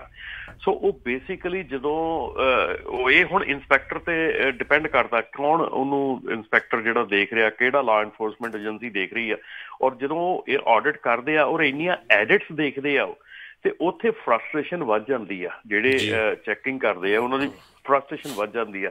ਉਹ ਕਹਿੰਦੇ ਆ ਨਾ ਵੀ ਕਈ ਵਾਰੀ ਜੇ ਅਗਲੇ ਨੂੰ ਬਹੁਤ ਵਧੀਆ ਕੰਮ ਦਿਖੇ ਤੇ ਵਿੱਚ ਮਾੜੀ ਮੋਟੀ ਗਲਤੀ ਅਗਲਾ ਜਿਹੜਾ ਆ ਇਗਨੋਰ ਕਰ ਜਾਂਦਾ, ਤੇ ਜਦੋਂ ਉਹਨੂੰ ਗਲਤੀਆਂ ਇੰਨੀਆਂ ਜ਼ਿਆਦੀਆਂ ਦਿਖਣ ਤੇ ਫਿਰ ਉਹ ਨਿੱਕੀ ਨਿੱਕੀ ਬਰੀਕੀ ਦੀ ਵੀ ਗਲਤੀ ਜਿਹੜੀ ਆ ਉਹ ਨੋਟ ਕਰਦਾ ਆ। ਸੋ ਇਹ ਹਿਊਮਨ ਨੇਚਰ ਵੀ ਆ, ਇਹ ਆਪਾਂ ਵੀ ਇਸੇ 'ਚ ਹੀ ਆਉਂਦੇ ਆ। ਜੇ ਆਪਾਂ ਕਿਸੇ ਦੀ ਕੋਈ ਚੰਗਾ ਕੰਮ ਕਰ ਰਿਹਾ, ਬਹੁਤ ਵਧੀਆ ਕੰਮ ਕਰ ਰਿਹਾ, ਇੱਕ ਦੀ ਗਲਤੀ ਹੋ ਗਈ, ਆਪਾਂ ਕਹਿੰਦੇ ਚਲੋ ਕੋਈ ਗੱਲ ਨਹੀਂ ਯਾਰ, ਇਟਸ ਓਕੇ ਆ, ਬੰਦੇ ਨੇ ਬੜਾ ਵਧੀਆ ਕੰਮ ਸਾਰਾ ਹੋਰ ਕੀਤਾ, ਜੇ ਮਾੜੀ ਮੋਟੀ ਗਲਤੀ ਹੋ ਵੀ ਗਈ ਤੇ ਕੋਈ ਨਹੀਂ। ਪਰ ਜੇ ਹੁਣ ਗਲਤੀਆਂ ਇੰਨੀਆਂ ਜ਼ਿਆਦੀਆਂ ਹੋਣ ਤੇ ਫਿਰ ਅਗਲਾ ਬੰਦਾ ਕਹਿੰਦਾ ਯਾਰ ਇਹਨੂੰ ਤਾਂ ਬੰਦੇ ਨੂੰ ਬੰਦ ਕਰਨਾ ਠੀਕ ਆ, ਇਹਨੂੰ ਤਾਂ ਬੰਦੇ ਨੂੰ ਇਹਦਾ ਕੋਈ ਹੀਲਾ ਵਸੀਲਾ ਕਰੀਏ, ਹੈ ਨਾ। ਤੇ ਜਿਹੜੀ ਦੂਸਰੀ ਗੱਲ ਇਹ ਹੈਗੀ ਆ ਕਿ ਜਦੋਂ ਕਿਸੇ ਦਾ ਆਡਿਟ ਹੁੰਦਾ, ਸੋ ਆਡਿਟ ਹੁੰਦਾ ਉਹਦੇ ਵਿੱਚ ਕਈ ਫੈਕਟਰ ਇਨਵੋਲਵ ਆ, ਮੂਵਿੰਗ ਫੈਕਟਰ ਆ ਕਿ ਤੁਹਾਡੀ ਕੰਪਨੀ ਦੀ ਸਿਚੁਏਸ਼ਨ ਕੀ ਆ, ਤੁਹਾਡੇ ਡਰਾਈਵਰ ਦੀ ਸਿਚੁਏਸ਼ਨ ਕੀ ਆ, ਤੁਹਾਡੀ ਜਿਹੜੀ ਆ ਜਿਹੜਾ ਤੁਹਾਨੂੰ ਲਾਅ ਇਨਫੋਰਸਮੈਂਟ ਚੈੱਕ ਕਰ ਰਿਹਾ ਉਹਦੀ ਸਿਚੁਏਸ਼ਨ ਕੀ ਆ, ਕਿਹੜੀ ਸਟੇਟ ਦੇ ਵਿੱਚ ਆ, ਇਹ ਸਾਰੇ ਵੇਰੀਏਬਲਸ ਆ। ਸੋ ਇਹ ਵੇਰੀਏਬਲ ਸਾਰੇ ਜਿਹੜੇ ਆ ਕਿਸੇ ਦੇ ਵੀ ਸੇਮ ਨਹੀਂ ਹੋ ਸਕਦੇ। ਡੈਫੀਨੇਟਲੀ ਜਿਹੜੇ ਤੁਹਾਡੇ ਆਪਣੇ ਤੁਹਾਡਾ ਆਡਿਟ ਹੋਇਆ, ਤੁਹਾਡੇ ਆਪਣੇ ਜਿਹੜੇ ਵਿਊਜ਼ ਆ ਉਹ ਸ਼ੇਅਰ ਕਰਨੇ ਲੋਕਾਂ ਦੇ ਨਾਲ ਬਹੁਤ ਵਧੀਆ ਗੱਲ ਆ, ਚੰਗੀ ਗੱਲ ਆ। ਪਰ ਉਹ ਜ਼ਰੂਰੀ ਨਹੀਂ ਗਾ ਕਿ ਇਹ ਦੂਜੇ ਦਾ ਵੀ ਉੱਦਾਂ ਦਾ ਹੀ ਹੋਵੇ, ਸੇਮ ਚੀਜ਼ ਹੀ ਹੋਵੇ, ਉਹਨੂੰ ਵੀ ਉੱਦਾਂ ਦੇ ਇਸ਼ੂ ਆਉਣ, ਉਹਨੂੰ ਵੀ ਉੱਦਾਂ ਦੀਆਂ ਪ੍ਰੋਬਲਮਸ ਆਉਣ। ਸੋ ਇਹ ਮੇਰੇ ਖਿਆਲ ਦੇ ਵਿੱਚ ਨਹੀਂ ਕਿ ਇਹ ਇੱਦਾਂ ਦੀ ਕੋਈ ਸਿਚੁਏਸ਼ਨ ਹੈਗੀ ਆ। ਪਰ ਇੰਨੀ ਗੱਲ ਜ਼ਰੂਰ ਆ ਕਿ ਜਿਹੜੀਆਂ ਨਿੱਕੀਆਂ ਨਿੱਕੀਆਂ ਚੀਜ਼ਾਂ ਜਦੋਂ ਆਪਾਂ ਬਹੁਤ ਜ਼ਿਆਦੀਆਂ ਗਲਤੀਆਂ ਕਰਦੇ ਆ ਤੇ ਫਿਰ ਜਿਹੜਾ ਲਾਅ ਇਨਫੋਰਸਮੈਂਟ ਆ ਉਹ ਵੀ ਸਟ੍ਰਿਕਟ ਹੋ ਜਾਂਦਾ, ਉਹ ਵੀ ਗਲਤੀਆਂ ਜਿਹੜੀਆਂ ਉਹ ਬਾਹਲੀਆਂ ਦੇਖਣੀਆਂ ਸ਼ੁਰੂ ਕਰ ਦਿੰਦਾ। ਬਾਕੀ ਕੋਈ ਐਸੀ ਸਿਚੁਏਸ਼ਨ ਨਹੀਂ ਹੈਗੀ ਕਿ ਨਿੱਕੀ ਨਿੱਕੀ ਚੀਜ਼ ਦੇ ਉੱਤੇ ਜਿਹੜਾ ਇੱਦਾਂ ਦੀ ਗੱਲ ਕੀਤੀ ਜਾਵੇ ਜਾਂ ਇੱਦਾਂ ਦੀ ਗੱਲ ਹੁੰਦੀ ਆ। ਨਾਲੇ ਜੇ ਇੱਕ ਬੰਦਾ ਜੇ ਆਡਿਟ ਹੋਇਆ ਤਾਂ ਮਤਲਬ ਇਹ ਨਹੀਂ ਵੀ ਉਹ ਸਾਰਿਆਂ ਲਈ ਰੂਲ ਜਿਹੜੇ ਉਹ ਸੇਮ। ਨਾਲੇ ਇਹ ਵੀ ਗੱਲ ਹੁੰਦੀ ਆ ਹਰਜੋਤ ਜੀ, ਰਮਨ ਜੀ, ਵੀ ਡਿਪੈਂਡ ਆਡਿਟਰ ਦੇ ਉੱਤੇ ਕਰਦਾ ਆ। ਕਈ ਵਾਰੀ ਉਹਨੂੰ ਨਹੀਂ ਵੀ ਪਤਾ ਹੁੰਦਾ ਜਾਂ ਉਹਦੇ ਦਿਮਾਗ 'ਚ ਨਿਕਲ ਗਿਆ ਹੁੰਦਾ, ਕੀ ਪਤਾ ਟ੍ਰੇਨਿੰਗ ਬੰਦਾ ਉਹਨਾਂ ਨੇ ਘੱਲਦਾ ਆਡਿਟ ਕਰਨ ਨੂੰ ਜਾਂ ਜਿਹੜਾ ਐਕਸਪੀਰੀਅੰਸ ਬੰਦਾ ਘੱਲਿਆ, ਯੂ ਨੈਵਰ ਨੋ। ਕਈ ਜਿਹੜੇ ਹੁੰਦੇ ਆ, ਪਰ ਇਹ ਆ ਵੀ ਹਾਂ ਡਰ ਜ਼ਰੂਰ ਇਹਦੇ ਕਰਕੇ ਜਿਹੜਾ ਇੱਕ ਵਾਰੀ ਸਾਰਿਆਂ ਦੇ ਵਿੱਚ ਜਿਹੜਾ ਉਹ ਜ਼ਰੂਰ ਫੈਲ ਜਾਂਦਾ ਹੁੰਦਾ ਆ। ਨਹੀਂ ਰਾਜਕਰਨ, ਉਹੀ ਗੱਲ ਕਰਦੇ ਨਾ ਕਿ ਇਹਦੇ 'ਚ ਮੂਵਿੰਗ ਫੈਕਟਰ ਬਹੁਤ ਜ਼ਿਆਦਾ ਆ, ਹਰ ਚੀਜ਼ ਦੇ ਵਿੱਚ ਮੂਵਿੰਗ ਫੈਕਟਰ ਆ। ਸੋ ਕੋਈ ਵੀ ਫੈਕਟਰ ਜਿਹੜਾ ਆ ਹਰ ਇੱਕ ਕੰਪਨੀ ਦਾ ਸੇਮ ਨਹੀਂ ਹੈਗਾ। ਤੇ ਨਾਲੇ ਦੂਸਰੀ ਗੱਲ ਇਹ ਆ ਕਿ ਫਿਰ ਆਪਾਂ ਅੱਜ ਫਿਰ ਦੇਖੋ ਆਪਾਂ ਰੇਡੀਓ ਤੇ ਇਹੋ ਗੱਲ ਕਹਿ ਰਹੇ ਹਾਂ ਕਿ ਪਲੀਜ਼ ਜਿਹੜੀ ਤੁਹਾਡੀ AOBRD ਆ ਉਹਦੇ ਤੇ ਅਨਨੈਸੈਸਰੀਲੀ ਐਡਿਟ ਨਾ ਕਰੋ। ਜਿੱਥੇ ਲੋੜ ਨਹੀਂ ਗੀ ਉੱਥੇ ਐਡਿਟ ਨਾ ਕਰੋ, ਟਰਾਈ ਕਰੋ ਉਹਨੂੰ ਠੀਕ ਚਲਾਉਣ ਦੀ। ਕਿਉਂਕਿ ਜਦੋਂ ਤੁਸੀਂ ਜਿੰਨੇ ਜ਼ਿਆਦਾ ਐਡਿਟ ਕਰੀ ਜਾਂਦੇ ਆ, ਇਹ ਜਿੱਦਣ ਤੁਹਾਨੂੰ ਰੋਡ ਤੇ ਕੋਈ ਪ੍ਰੋਬਲਮ ਨਹੀਂ ਆਉਣੀ, ਤੁਹਾਨੂੰ ਹੋਰ ਕਿਤੇ ਕੋਈ ਪ੍ਰੋਬਲਮ, ਪਰ ਜਿੱਦਣ ਤੁਸੀਂ ਜਾ ਕੇ ਇਹਦਾ ਆਡਿਟ ਹੋਣਾ ਆ ਉਦਣ ਇਹ ਸਾਰੀਆਂ ਚੀਜ਼ਾਂ ਪਤਾ ਲੱਗਣੀਆਂ। ਔਰ ਉਦਣ ਜਿਹੜਾ ਆਡਿਟ ਕਰ ਰਿਹਾ ਉਹਦੀ ਫਿਰ ਜਿਹੜੀ ਪ੍ਰੈਜ਼ੈਂਸ ਆਫ ਮਾਈਂਡ ਆ ਉੱਥੇ ਕੰਮ ਕਰਨੀ ਵੀ ਭਾਈ ਇਹ ਮੈਂ ਇਹਨੂੰ ਕਿੰਨਾ ਫਾਈਨ ਕਰਨਾ ਜਾਂ ਕਿਹੜੀ ਗਲਤੀ ਇਹਦੀ ਕੱਢਣੀ ਆ। ਜੀ ਬਿਲਕੁਲ, ਧੰਨਵਾਦ ਰਮਨ ਜੀ। ਤੇ ਸਾਡੇ ਨਾਲ ਸਰੋਤੇ ਵੀ ਜੁੜੇ ਹੋਏ ਆ ਜੀ। ਆਪਣੇ ਅਗਲੇ ਕਾਲਰ ਜੁੜੇ ਨੇ ਵਿਕਰਮ ਜੀ, ਸਤਿ ਸ਼੍ਰੀ ਅਕਾਲ ਜੀ। ਹਾਂਜੀ ਸਤਿ ਸ਼੍ਰੀ ਅਕਾਲ ਜੀ। ਤੁਹਾਡਾ ਰੇਡੀਓ ਬਹੁਤ ਵਧੀਆ ਪ੍ਰੋਗਰਾਮ ਵਧੀਆ ਚੱਲ ਰਿਹਾ ਸੀ ਜੀ। ਇੱਕ ਕਾਲਰ ਨੇ ਜਿਹੜੀ ਕਾਲ ਕੀਤੀ ਸੀ ਨਾ ਬਈ ਖਾਸ ਕਰਕੇ ਆਪਣੇ ਬੰਦੇ ਜ਼ਿਆਦਾ ਕਰਦੇ ਆ ਜੀ। ਐਕਚੁਅਲੀ ਉਹ ਠੀਕ ਆ, ਤੁਸੀਂ ਦੋਨਾਂ ਜਣਿਆਂ ਨੇ ਉਹਨੂੰ ਦਬਾਉਣ ਦੀ ਕੋਸ਼ਿਸ਼ ਕੀਤੀ ਹੈ ਜਾ ਕੇ ਦੂਸਰਾ ਬੰਦਾ ਕੋਈ ਆਵਾਜ਼ ਜਿੱਦਾਂ ਦੀ ਉਠਾਵੇ ਨਾ। ਜਦੋਂ ਅਸੀਂ ਕੰਮ ਕਰਦੇ ਹਾਂ ਸਾਡੇ ਨਾਲ ਬਾਕੀ ਕੰਪਨੀ ਵਾਲੇ ਵੀ ਮਿਲਦੇ ਆ, ਪਤਾ ਲੱਗਦਾ ਜੇ ਗੋਰਿਆਂ ਦਾ ਕੋਈ ਕਰ ਰਿਹਾ ਹੋਊਗਾ ਤਾਂ 2% ਸੁਣਗੇ, ਆਪਣੇ 85% ਹੀ ਕਰ ਰਹੇ ਆ ਜੀ। ਤੁਹਾਡੇ ਕੋਲ ਨਹੀਂ, ਚਲੋ ਤੁਹਾਡੀ ਗੱਲ ਅਸੀਂ ਉਹਨਾਂ ਦੀ ਵੀ ਗੱਲ ਸੁਣੀ, ਕੱਟੀ ਨਹੀਂ ਦੱਬੀ ਨਹੀਂ। ਤੁਸੀਂ ਵਿਕਰਮ ਜੀ ਇਹ ਤਾਂ ਦੱਸੋ ਤੁਹਾਡੇ ਕੋਲ ਆંકੜੇ ਕਿੱਥੋਂ ਆਏ ਆ 85% ਵਾਲੇ 5% ਵਾਲੇ? ਐਵੇਂ ਨਹੀਂ ਮਾਰੀ ਜਾਈਦੀਆਂ ਹੁੰਦੀਆਂ, ਇਹ ਨਹੀਂ ਗੱਲ ਹੁੰਦੀ। ਇਹ ਟੋਟਲੀ ਤੁਹਾਡੀ ਗਲਤ ਗੱਲ ਆ। ਜੇ ਤੁਸੀਂ ਵਿਕਰਮ ਜੀ, ਜੇ ਤੁਸੀਂ ਤੁਹਾਡੇ ਕੋਲ ਆંકੜੇ ਲੈ ਕੇ ਆਓਗੇ ਅਸੀਂ ਦੱਸਾਂਗੇ। ਜਿਹੜਾ ਹੁਣ ਰੀਸੈਂਟਲੀ ਬਰੈਂਪਟਨ ਦੇ ਵਿੱਚ ਜਿਹੜੇ ਬੰਦੇ ਨੇ ਕੀਤਾ ਆ ਉਹ ਆਪਣਾ ਬੰਦਾ, ਇਹ ਥੋੜੀ ਵੀ ਅਸੀਂ ਦੱਸਿਆ ਨਹੀਂ ਆ। ਇਹ ਨਾ ਮਤਲਬ ਇਹ ਨਹੀਂ ਹੁੰਦਾ ਵੀ ਤੁਸੀਂ ਹਰ ਇੱਕ ਨੂੰ ਆਪਣਿਆਂ ਨੂੰ ਜਿਹੜਾ ਹਮੇਸ਼ਾ ਨਿੰਦੀ ਨਹੀਂ ਜਾਣਾ ਚਾਹੀਦਾ ਹੁੰਦਾ। ਜਿਹੜੇ ਚੰਗੇ ਕੰਮ ਵੀ ਕਰ ਰਹੇ ਆ ਡੈਫੀਨੇਟਲੀ ਇਹਦੇ ਵਿੱਚ ਹਰ ਤਰ੍ਹਾਂ ਦਾ ਬੰਦਾ ਇਨਵੋਲਵ ਆ। ਮੈਂ ਕਹਿੰਦਾ ਆ, ਮੈਂ ਨਹੀਂ ਕਹਿੰਦਾ ਵੀ 100% ਸਾਰੇ ਚੰਗੇ ਆ ਜਾਂ 100% ਜਿਹੜੇ ਆ ਉਹ ਖਰਾਬ ਹੋ ਹੀ ਨਹੀਂ ਸਕਦਾ, ਇੱਦਾਂ ਨਹੀਂ ਹੁੰਦਾ। ਤੁਸੀਂ 85% ਦਾ ਆંકੜਾ ਲਿਆਂਦਾ, 5% ਉਹਨਾਂ ਦਾ ਲਿਆਂਦਾ, ਕਿੱਥੇ ਆ ਤੁਹਾਡੇ ਕੋਲ ਕਿਹੜੇ ਫਿਗਰਸ ਆ? ਕਿਹਦੇ ਬਾਬਤ ਤੁਸੀਂ ਇਹ ਗੱਲਾਂ ਇੱਦਾਂ ਕਰੀ ਜਾ ਰਹੇ ਹੋ? ਸੋ ਤੁਸੀਂ ਇਹ ਕਹਿੰਦੇ ਵੀ ਅਸੀਂ ਦੱਬਦੇ ਨਹੀਂ ਆ, ਦੱਬਣ ਵਾਲੀ ਇਹਦੇ ਵਿੱਚ ਕਿਹੜੀ ਗੱਲ ਆ? ਤੁਹਾਡੇ ਕੋਲ ਕੋਈ ਪ੍ਰੂਫ ਹੈਗਾ ਸਾਰੀਆਂ ਚੀਜ਼ਾਂ ਦਾ? 85% ਕੰਪਨੀਆਂ, ਤੁਹਾਨੂੰ ਇਹ ਟੋਟਲ ਪਤਾ ਵੀ ਟੋਟਲ ਕੰਪਨੀਆਂ ਕਿੰਨੀਆਂ ਹੈਗੀਆਂ ਪੂਰੇ ਅਮਰੀਕਾ ਦੇ ਵਿੱਚ, ਇਕੱਲੇ ਕੈਲੀਫੋਰਨੀਆ? ਨਾਲੇ ਗੱਲ ਇਹ ਆ ਵੀ ਰਾਜਕਨਵੀਰ ਸਿੰਘ ਜੀ, ਜਦੋਂ ਆਪਾਂ ਟਰੱਕਿੰਗ ਦੀ ਜੌਬ ਲੱਭਦੇ ਆ ਫਿਰ ਤਾਂ ਕਹਿੰਦੇ ਆ ਵੀ ਜਦੋਂ ਜੀ ਯਾਰ ਨਵਾਂ ਲਾਇਸੈਂਸ ਆ, ਨਵਾਂ ਹੀ ਐਕਸਪੀਰੀਅੰਸ ਆ, ਹੁਣ ਆਪਣੇ ਬੰਦੇ ਨੇ ਦੇਣੀ ਆ, ਕਿਸੇ ਨੇ ਦੇਣੀ ਨਹੀਂ। ਵੀ ਜੇ ਗੋਰਿਆਂ ਦੀ ਗੱਲ ਕਰਦੇ ਆ ਤਾਂ ਉਹਨਾਂ ਦਾ ਜਿਹੜੇ ਟਰੱਕਿੰਗ ਸਕੂਲ ਆ ਉਹ $5,000 ਚਾਰਜ ਕਰਦੇ ਆ, ਫਿਰ ਉੱਥੇ ਸਿੱਖੋ ਉਹ ਵੀ 6-6 ਮਹੀਨੇ ਲਾ ਕੇ 3-3 ਮਹੀਨੇ ਲਾ ਕੇ ਤੁਹਾਨੂੰ ਚੱਜ ਨਾਲ ਉਹ ਟ੍ਰੇਨ ਵੀ ਕਰਨ, ਰਾਈਟ? ਫਿਰ ਤੁਸੀਂ ਟਰਾਈ ਕਰਦੇ ਆ ਵੀ ਜਿੱਥੇ $800-900 'ਚ ਸਾਨੂੰ ਸਿੱਖਣ ਵਾਲਾ ਮਿਲ ਜਾਏ, ਹਫ਼ਤੇ 'ਚ ਸਾਨੂੰ ਲਾਇਸੈਂਸ ਮਿਲ ਜਾਏ, ਰਾਈਟ? ਨਾਲੇ ਵੀਕਐਂਡ ਯੂਜ਼ ਨਹੀਂ ਕਰ ਸਕਦੇ ਤੁਸੀਂ, ਰਾਈਟ? ਨਹੀਂ, ਉਹੀ ਗੱਲ ਹੈ। ਮੈਂ ਇੱਕ ਗੱਲ ਹੋਰ ਦੱਸਣੀ ਚਾਹੁੰਦਾ ਕਿ ਜਿਹੜਾ AOBRD ਹੈਗਾ ਆ, ਇਹ AOBRD ਪਿਛਲੇ 10-12 ਸਾਲ ਦਾ ਚੱਲ ਰਿਹਾ, ਠੀਕ ਹੈ ਜੀ। ਗੋਰੇ ਚਲਾ ਰਹੇ ਆ, ਗੋਰੇ ਐਡਿਟ ਕਰ ਰਹੇ ਆ ਜਾਂ ਕੁਛ ਵੀ ਕਰ ਰਹੇ ਆ। ਅੱਜ ਤੱਕ ਤੁਸੀਂ ਕਿਸੇ ਗੋਰੇ ਦੇ ਕੋਲ ਖੜ ਕੇ ਸੁਣਿਆ ਕਿ ਉਹਨੇ ਤੁਹਾਨੂੰ ਦੱਸਿਆ ਵੀ ਏਦਾਂ ਐਡਿਟ ਕਰਨਾ, ਇਹਨੂੰ ਆਹ ਕਰਨਾ, ਇਹਨੂੰ ਆਹ ਕਰਨਾ, ਇਹਨੂੰ ਆਹ ਕਰਨਾ? ਸਾਡੇ ਬੰਦਿਆਂ ਦੀ ਪ੍ਰੋਬਲਮ ਇਹ ਆਈ ਪਈ ਆ ਕਿ ਥੋੜਾ ਜਿਹਾ ਉਹਨਾਂ ਨੂੰ ਪਤਾ ਲੱਗਾ, ਉਹ ਵੀਡੀਓ ਬਣਾ ਕੇ ਤੇ ਫੇਸਬੁੱਕ ਦੇ ਉੱਤੇ ਸ਼ੇਅਰ ਕਰ ਰਹੇ ਵੀ ਇਹਨੂੰ ਏਦਾਂ ਆਹ ਕਰਨਾ, ਏਦਾਂ ਆਹ ਕਰਨਾ। ਸੋ ਐਡੀ ਜਿਹੜੀ ਚੀਜ਼ ਆ ਨਾ ਕਿ ਤੁਸੀਂ ਜੇ ਆਪਾਂ, ਕਿਉਂਕਿ ਕੰਪੈਰੀਜ਼ਨ ਆਪਾਂ ਕਰ ਨਹੀਂ ਸਕਦੇ, ਨਾ ਆਪਣੇ ਕੋਲ ਫਿਗਰਸ ਹੈਗੇ ਨਾ ਨੰਬਰਸ ਹੈਗੇ ਆ, ਕੰਪੈਰੀਜ਼ਨ ਨਹੀਂ ਕਰ ਸਕਦੇ। ਕੰਪੈਰੀਜ਼ਨ ਨਾ ਕਰੋ, ਲੇਕਿਨ ਹਾਂ ਠੀਕ ਹੈ, ਡੈਫੀਨੇਟਲੀ ਸਾਡੀ ਤਾਦਾਦ ਜਿਹੜੀ ਥੋੜੀ ਜ਼ਿਆਦੀ ਆ ਜਾਂ ਸਾਡੇ ਕੋਲ ਥੋੜੀ ਜਿਹੀ ਪ੍ਰੋਬਲਮਸ ਜਿਹੜੀਆਂ ਆ ਉਹਨੂੰ ਅਸੀਂ, ਕੁਛ ਸਾਡੀਆਂ ਪ੍ਰੋਬਲਮਸ ਹੈਗੀਆਂ ਵੀ ਆ, ਕੁਛ ਅਸੀਂ ਉਭਾਰਦੇ ਵੀ ਬਹੁਤ ਜ਼ਿਆਦੀਆਂ ਪ੍ਰੋਬਲਮਸ, ਉਹਨੂੰ ਚੁੱਕਦੇ ਵੀ ਬਹੁਤ ਜ਼ਿਆਦੀਆਂ। ਸੋ ਇਹ ਜਿਹੜੀ ਕੰਪੈਰੀਜ਼ਨ ਹੈ ਬੇਸਿਕਲੀ ਨਹੀਂ ਕੀਤਾ ਜਾ ਸਕਦਾ, ਇੰਨਾ ਜਿਹੜਾ ਪ੍ਰੀਸਾਈਜ਼ ਕੰਪੈਰੀਜ਼ਨ ਨਹੀਂ ਕੀਤਾ ਜਾ ਸਕਦਾ। ਨਹੀਂ, ਜਿੱਥੇ ਤਾਂ ਸਾਨੂੰ ਸੂਤ ਲੱਗਦਾ ਆ ਵੀ ਨਹੀਂ ਜੀ, ਜਿੱਥੇ ਸਾਡਾ ਵਧੀਆ ਸਸਤਾ ਕੰਮ ਹੁੰਦਾ ਉੱਥੇ ਅਸੀਂ ਪੰਜਾਬੀ ਠੀਕ ਆ। ਜਿੱਥੇ ਫਿਰ ਤੁਹਾਨੂੰ ਲੱਗਦਾ ਵੀ ਨਹੀਂ ਜੀ ਹੁਣ ਸਾਡਾ ਡਾਲਰ ਘਟ ਗਿਆ, ਹੁਣ ਫਿਰ ਗੋਰੇ ਠੀਕ ਆ, ਇਹ ਪਿਕ ਚੂਜ਼ ਨਹੀਂ ਕਰੋ, ਫਿਰ ਜਾਂ ਤਾਂ ਸਾਰੇ ਸੇਮ ਰੱਖੋ, ਰਾਈਟ? ਬਿਲਕੁਲ। ਅਸੀਂ ਇਹ ਥੋੜੀ ਕਹਿੰਦੇ ਵੀ ਪ੍ਰੋਬਲਮ ਨਹੀਂ ਹੈਗੀ, ਪ੍ਰੋਬਲਮ ਹੈਗੀ, ਪਰ ਹਰ ਇੱਕ ਚੀਜ਼ ਦੇ ਵਿੱਚ ਬਸ ਨਿੰਦੀ ਹੋਈ ਜਾਣਾ, ਉਹ ਵੀ ਜਿਹੜੀ ਉਹ ਠੀਕ ਨਾਲੇ ਇਹ ਨਹੀਂ ਹੁੰਦੀ। ਰਾਜਕਨਵੀਰ ਸਿੰਘ ਗੱਲ ਜਾਂ ਤਾਂ ਇਹ ਆ ਵੀ ਅਸੀਂ ਕੋਈ ਟਰੱਕਿੰਗ ਕੰਪਨੀ ਓਨ ਕਰਦੇ ਹੋਈਏ ਰੇਡੀਓ ਵਾਲੇ, ਤਾਂ ਅਸੀਂ ਉਹਨਾਂ ਦਾ ਸਾਥ ਦੇਈਏ। ਦੇਖੋ ਜਦੋਂ ELD ਲੱਗੀ ਸੀ, ਬਹੁਤ ਸਾਰੇ ਆਪਣੇ ਵੀ ਟਰੱਕਿੰਗ ਕੰਪਨੀ ਵਾਲੇ ELD ਦੇ ਕੰਪਨੀ ਵਾਲੇ ਹੱਕ 'ਚ ਸੀ, ਡਰਾਈਵਰ ਅਗੇਂਸਟ ਸੀਗੇ, ਤੇ ਅਸੀਂ ਡਰਾਈਵਰਾਂ ਦੀ ਸਪੋਰਟ ਕਰਦੇ ਰਹੇ ਆ ਉਹਦੇ ਤੇ। ਇਹ ਨਹੀਂ ਗੱਲ ਹੈਗੀ, ਗੱਲ ਇਹ ਆ ਵੀ ਤੁਸੀਂ ਹਰ ਇੱਕ ਇਸ਼ੂ ਨੂੰ ਬਰਾਬਰ ਤੇ ਲਾਓ, ਇਹ ਨਾ ਕਰੋ ਪਿਕ ਐਂਡ ਚੂਜ਼ ਨਾ ਕਰੋ ਵੀ ਨਹੀਂ ਯਾਰ ਹੁਣ ਸਾਨੂੰ ਤਾਂ ਇਹ W2 ਨਹੀਂ ਦਿੰਦੇ, 1099 ਦਿੰਦੇ ਆ, ਤੇ ਜਦੋਂ ਫਿਰ ਹੁਣ ਗੋਰਿਆਂ ਤੋਂ ਤੁਸੀਂ ਟਰੱਕ ਦਾ ਲਾਇਸੈਂਸ ਲੈਣਾ $5,000 ਦੇ ਕੇ, ਨਹੀਂ ਜੀ ਹੁਣ ਤਾਂ ਪੰਜਾਬੀਆਂ ਤੋਂ ਲੈਣਾ ਕਿਉਂਕਿ ਉਹ ਤਾਂ ਸਾਡਾ $1,000 ਚ ਦੇ ਦਿੰਦੇ ਆ। ਇਹ ਇਦਾਂ ਪਿਕ ਚੂਜ਼ ਨਾ ਕਰੋ ਫਿਰ। ਜੀ ਨਾਲੇ ਦੂਜੀ ਗੱਲ ਹੈ ਰਾਜਕਰਨ ਕਿ ਮੈਂ ਆਪਣਾ ਐਕਸਪੀਰੀਅੰਸ ਦੱਸਦਾ, ਕਿਉਂਕਿ ਹੁਣ ਮੈਂ ਐਜ਼ ਆ ਮੇਰਾ ਜਿਹੜਾ ਪ੍ਰੋਫੈਸ਼ਨ ਹੈ, ਮੈਂ ਸਾਰਾ ਦਿਨ ਕੰਪਨੀਆਂ ਦੇ ਨਾਲ ਮਿਲਦਾ ਵਰਤਦਾ ਆ, ਸਾਰਿਆਂ ਦੇ ਆਫਿਸ ਜਾਂਦਾ ਆ, ਕਰਦਾ ਆ। ਮੈਂ ਇੱਕ ਗੱਲ ਕਹਿੰਦਾ ਕਿ ਜਿੰਨੀਆਂ ਮੈਚੋਰਟੀ ਕੰਪਨੀਆਂ ਇਸ ਵੇਲੇ ਹੈਗੀਆਂ, ਜਿਹੜੀਆਂ ਵੱਡੀਆਂ ਕੰਪਨੀਆਂ, ਜਿਹੜੀਆਂ ਕੋਈ ਕੁਛ ਸਾਈਜ਼ ਜਿਨ੍ਹਾਂ ਦਾ ਵਧੀਆ ਬਣ ਗਿਆ ਆ, ਉਹ ਕੰਪਨੀਆਂ ਸਾਰੀਆਂ ਜਿਹੜੀਆਂ ਉਹ W2 ਵੱਲ ਨੂੰ ਵੱਧ ਰਹੀਆਂ, ਉਹ ਆਪਣੇ ਆਪ ਨੂੰ ਚੇਂਜ ਕਰ ਰਹੀਆਂ। ਔਰ ਇਹ ਜ਼ਰੂਰੀ ਨਹੀਂਗਾ ਕਿ ਆਪਣੀਆਂ ਸਾਰੀਆਂ ਕੰਪਨੀਆਂ ਜਿਹੜੀਆਂ ਆ ਉਹ ਉਸੇ ਹੀ ਚੱਕਰ ਦੇ ਵਿੱਚ ਪਈਆਂ ਆ, ਡੈਫੀਨੇਟਲੀ ਚੇਂਜ ਹੋ ਰਹੀਆਂ ਔਰ ਬੜੀਆਂ ਵਧੀਆ ਜਿਹੜੀਆਂ ਢੰਗ ਦੇ ਨਾਲ ਉਹ ਚੇਂਜ ਕਰ ਰਹੀਆਂ ਆਪਣੇ ਆਪ ਨੂੰ। ਸੋ ਬਿਲਕੁਲ ਰਮਨ ਜੀ, ਇਕੱਲਾ ਟਰੱਕਿੰਗ ਇੰਡਸਟਰੀ ਨਹੀਂ, ਮੈਂ ਹੋਰ ਵੀ ਤੁਹਾਨੂੰ ਦੱਸਦਾ, liquor store, gas station business 'ਚ ਆਪਣੀ ਕਮਿਊਨਿਟੀ 25-30 ਸਾਲਾਂ ਤੋਂ ਆ। ਅੱਜ ਤੋਂ ਜੇ 10 ਸਾਲ ਪਹਿਲਾਂ ਦੇਖੋ 90% ਜਿਹੜੇ ਲਿਕਰ ਸਟੋਰ ਗੈਸ ਸਟੇਸ਼ਨ ਵਾਲੇ ਸੀ ਉਹ ਵਰਕਰਸ ਕੌਂਪ ਇੰਸ਼ੋਰੈਂਸ ਨਹੀਂ ਲੈਂਦੇ ਸੀ। ਜਿੰਨੇ ਇੰਪਲਾਈ ਹੁੰਦੇ ਸੀ ਉਹਨਾਂ ਨੂੰ W2 ਤੇ ਨਹੀਂ ਪਾਉਂਦੇ ਸੀ, ਉਦਾਂ ਹੀ ਉਹ ਜਿੱਦਾਂ ਹੁਣ 1099 ਵਾਲੀ ਗੱਲ ਆ, $2000 ਦਾ ਚੈੱਕ ਜਾਂ $1500 ਦਾ ਚੈੱਕ ਦੇ ਦਿੰਦੇ ਸੀ। ਪਰ ਜਦੋਂ ਵਰਕਰਸ ਕੌਮ ਇੰਨੀ ਜ਼ਿਆਦਾ ਸਟ੍ਰਿਕਟ ਹੋਈ ਆ, ਮੈਂ ਅੱਜ ਦੀ ਗਰੰਟੀ 'ਚ ਕਹਿ ਸਕਦਾ, ਕਿਉਂਕਿ ਮੈਂ ਉਸ ਬਿਜ਼ਨਸ 'ਚ ਇੰਸ਼ੋਰੈਂਸ ਵਾਲੇ 'ਚ 90% ਜਿਹੜੇ ਗੈਸ ਸਟੇਸ਼ਨ ਓਨਰਸ ਆ, ਲਿਕਰ ਸਟੋਰਾਂ ਵਾਲੇ ਆ, 7-Eleven ਵਾਲੇ, ਸਾਰੇ ਇੰਪਲਾਈ ਪੇਰੋਲ ਤੇ ਆ ਤੇ ਸਾਰੇ ਉਹ ਵਰਕਰਸ ਕੌਮ ਦਿੰਦੇ। ਸੋ ਇਹ ਹੌਲੀ ਹੌਲੀ ਉਧਰ ਨੂੰ ਹੋ ਰਿਹਾ, ਹੋਣਾ ਹੀ ਪੈਣਾ ਸਾਰਿਆਂ ਨੂੰ। ਜੀ ਜੀ ਬਿਲਕੁਲ। ਤੇ ਇੱਕ ਬ੍ਰੇਕ ਦਾ ਵੇਲਾ ਹੋ ਚੁੱਕਾ, ਬ੍ਰੇਕ ਲਵਾਂਗੇ ਤੇ ਤੋਂ ਬਾਅਦ ਮੁੜ ਕੇ ਵਾਪਸ ਆਉਂਦੇ ਆ ਤੇ ਗੱਲਬਾਤ ਦਾ ਸਿਲਸਿਲਾ ਇਦਾਂ ਹੀ ਜਾਰੀ ਰਹੂਗਾ।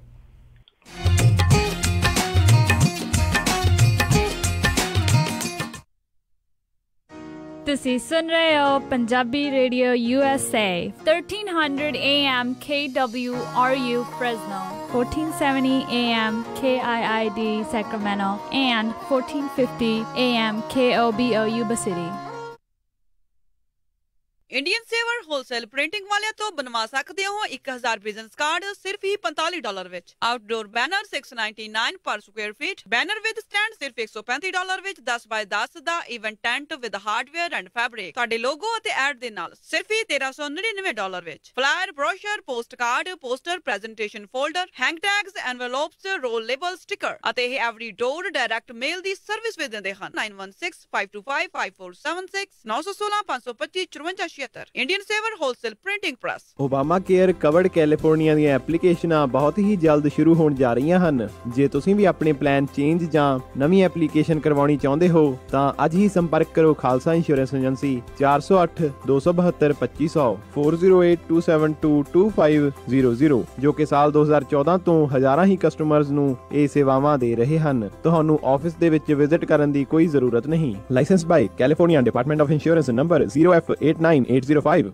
जीना entertainment in association with Jeena jewellers पेश करते ने मस्ताना जोगी कन्वर गरेवाल 29 सितंबर शाम 6 बजे Luther Burbank high school 3500 Florin road Sacramento California. Ticket starts from $49 जो कि ऑनलाइन अवेलेबल ने at sulekha.com/Kanwar Garewal Sacramento and at Jeena Jewelers। वधेरे जानकारी लई कॉल करो Inderjit Singh Cheema 9169563094, Davinder Tunna 9169496416, Maninder Pal Sandhu 9167103651। Sponsored by Jeena jewellers. Grand sponsor Takhar urgent care Paramjit Singh Takhar. Platinum sponsor Baba Deep Singh sports academy Maninder Pal Singh Sandhu, Jatinder Singh Waraich and Sam Chahal. ਸ਼ਾਬਾਸ਼ ਡਿੰਪੀ, ਪਿਛਲੇ ਕੁਝ ਦਿਨਾਂ ਤੋਂ ਦੇਖ ਰਿਹਾ ਆ ਬੜੇ ਟਾਈਮ ਨਾਲ ਆਉਂਦਾ ਆ, ਪੂਰੀ ਫੁਰਤੀ ਨਾਲ ਕੰਮ ਕਰਦਾ ਆ ਤੇ ਖੁਸ਼ ਵੀ ਰਹਿਣ ਲੱਗ ਪਿਆ ਆ। ਕੀ ਵਜ੍ਹਾ ਆ ਇਸ ਪਿੱਛੇ? ਬਸ ਵੀਰ ਜੀ, ਮੈਂ ਤਾਂ ਇਸ ਦਾ ਸਾਰਾ ਧੰਨਵਾਦ ਮੈਟਰੈਸ ਐਕਸਪ੍ਰੈਸ ਰੋਜ਼ਵਿਲ ਵਾਲੇ ਅੰਮ੍ਰਿਤਸਰਾਂ ਨੂੰ ਦਿੰਨਾ, ਜਿਨ੍ਹਾਂ ਨੇ ਮੈਨੂੰ ਬੜਾ ਹੀ ਆਰਾਮਦਾਇਕ ਮੈਟਰੈਸ ਦਵਾਇਆ। ਹੁਣ ਮੈਂ ਚੈਨ ਦੀ ਨੀਂਦ ਸੌਂਦਾ ਆ। ਮੈਟਰੈਸ ਐਕਸਪ੍ਰੈਸ ਰੋਜ਼ਵਿਲ, ਜਿਨ੍ਹਾਂ ਦੇ ਕੋਲੋਂ high quality mattress wholesale price ਤੇ ਮਿਲਦੇ ਹਨ। ਤੁਸੀਂ ਇੱਥੋਂ Sealy, Simmons, Nature Sleep, gel memory foam, adjustable base ਵਾਲੇ ਗੱਦੇ ਲੈ ਸਕਦੇ ਹੋ। ਬਾਕੀ ਵੱਡੇ ਸਟੋਰਾਂ ਨਾਲੋਂ 50 ਤੋਂ 70% ਤੱਕ ਘੱਟ ਕੀਮਤਾਂ ਹੁੰਦੀਆਂ ਹਨ। ਇਹ ਪੰਜਾਬੀ ਵਿੱਚ ਗੱਲ ਕਰਦੇ ਨੇ। ਇਹਨਾਂ ਦਾ ਐਡਰੈਸ 1811 ਡਗਲਸ ਬੁਲੇਵਾਰਡ ਰੋਜ਼ਵਿਲ, ਰੌਸ ਸਟੋਰ ਦੇ ਨਜ਼ਦੀਕ। ਹੋਰ ਜਾਣਕਾਰੀ ਲਈ ਕਾਲ ਅੰਮ੍ਰਿਤਸਰਾਂ 5304155959 530-415 5959। ਮੈਨੀ ਹੇਅਰ 5303007663 530-37663। ਇਹਨਾਂ ਦੇ ਸਟੋਰ ਯੂਬਾ ਸਿਟੀ, ਡੇਵਿਸ ਅਤੇ ਫਾਲਸਮ ਵਿੱਚ ਵੀ ਹਨ। ਹਾਂਜੀ ਜਨਾਬ, ਕਿੱਥੇ ਚੱਲੇ ਹੋ? ਬਸ ਜੀ, ਇੱਕ ਘਰ ਪਸੰਦ ਆਇਆ, ਉਸੇ ਦੀ ਆਫਰ ਭਰਨ ਚੱਲਿਆ। ਅੱਛਾ, ਲੋਨ ਅਪਰੂਵਲ ਲੈਟਰ ਤਾਂ ਹੈ ਨਾ ਤੁਹਾਡੇ ਕੋਲ? ਨਹੀਂ। ਤੇ ਫਿਰ ਕੋਈ ਤੁਹਾਨੂੰ ਘਰ ਨਹੀਂ ਦਿਖਾਉਣ ਲੱਗਾ? ਮੈਂ ਹੁਣ ਕੀ ਕਰੂੰਗਾ? ਮੇਰਾ ਘਰ ਦਾ ਸੁਪਨਾ ਕਿੱਦਾਂ ਪੂਰਾ ਹੋਏਗਾ? ਤੁਹਾਨੂੰ ਲੋੜ ਹੈ ਇੱਕ ਤਜਰਬੇਕਾਰ ਤੇ ਲੋਕਲ ਲੋਨ ਆਫਿਸਰ ਦੀ। ਮੋਹਨ ਸਿੰਘ ਚੀਮਾ ਕੋਲ ਚਲੇ ਜਾਓ, ਜੋ ਤੁਹਾਨੂੰ ਮਦਦ ਕਰ ਸਕਦੇ ਨੇ। ਅੱਛਾ। ਹਾਂ, ਮੋਹਨ ਸਿੰਘ ਚੀਮਾ ਕਰਦੇ ਨੇ ਹਰ ਤਰ੍ਹਾਂ ਦੇ ਹੋਮ ਲੋਨ, ਚਾਹੇ ਤੁਸੀਂ ਘਰ ਪਹਿਲੀ ਵਾਰ ਲੈਣਾ ਹੋਵੇ ਜਾਂ ਦੂਜੀ ਵਾਰ, ਜਾਂ ਤੁਸੀਂ ਲੈਣਾ ਹੋਵੇ ਰੈਂਟਲ ਹੋਮ। ਇੰਨਾ ਹੀ ਨਹੀਂ, ਰੀਫਾਈਨੈਂਸਿੰਗ ਵੀ ਹੋ ਜਾਂਦੀ ਹੈ। ਫਟਾਫਟ ਜਾਓ ਤੇ ਲੈ ਆਓ ਆਪਣਾ ਪ੍ਰੀ ਅਪਰੂਵਲ ਲੈਟਰ ਅੱਜ ਹੀ। ਫੇਰ ਦਿਓ ਉਹਨਾਂ ਦਾ ਨੰਬਰ, ਅੱਜ ਹੀ ਮੈਂ ਮੋਹਨ ਸਿੰਘ ਚੀਮਾ ਕੋਲੋਂ ਅਪਰੂਵਲ ਲੈਟਰ ਲੈ ਕੇ ਆਉਣਾ। ਨੰਬਰ ਨੋਟ ਕਰ 5599052575 559-905-2575 ਤੇ NMLS ID 698952। ਘਰ ਲੈਣ ਦਾ ਸੁਪਨਾ ਪੂਰਾ ਕਰਨ ਲਈ ਯਾਦ ਰੱਖੋ ਇੱਕ ਹੀ ਨਾਮ, Mohan Singh Cheema with platinum home mortgage 5599052575 559-905-2575। Platinum Home Mortgage Corporation is an equal housing lender and the loan is subject to credit approval। ਸਤਿ ਸ਼੍ਰੀ ਅਕਾਲ ਦੋਸਤੋ, ਮੈਂ ਹਾਂ ਤੁਹਾਡਾ ਆਪਣਾ ਸ਼ਹਿਰੀਮਾਨ ਤੇ ਤੁਸੀਂ ਸੁਣ ਰਹੇ ਹੋ Punjabi radio USA। Punjabi radio USA।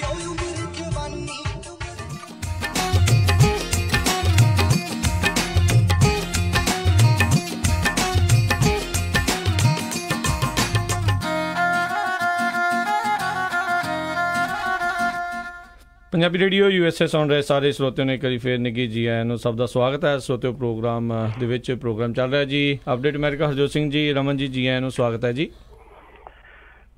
ਸਤਿ ਸ਼੍ਰੀ ਅਕਾਲ ਜੀ। ਸਤਿ ਸ਼੍ਰੀ ਅਕਾਲ ਜੀ। ਜੀ ਤੇ ਅਗਲੇ ਆਪਣੇ ਕਾਲਰ ਜਿਹੜੇ ਜੁੜੇ ਹੋਏ ਨੇ, ਗੁਰਦਿਆਲ ਜੀ। ਸਤਿ ਸ਼੍ਰੀ ਅਕਾਲ ਜੀ। ਸਤਿ ਸ਼੍ਰੀ ਅਕਾਲ ਗੁਰਦਿਆਲ ਸਿੰਘ ਜੀ। ਸਤਿ ਸ਼੍ਰੀ ਅਕਾਲ ਜੀ। ਸਤਿ ਸ਼੍ਰੀ ਅਕਾਲ। ਤੁਹਾਡਾ ਬਹੁਤ ਸੋਹਣਾ ਪ੍ਰੋਗਰਾਮ ਆ ਜੀ। ਧੰਨਵਾਦ ਜੀ। ਸਾਨੂੰ ਬਹੁਤ ਵਧੀਆ ਗਿਆਨ ਮਿਲਦਾ। ਮੇਰਾ ਇੱਕ ਕੁਐਸਚਨ ਆ ਜੀ।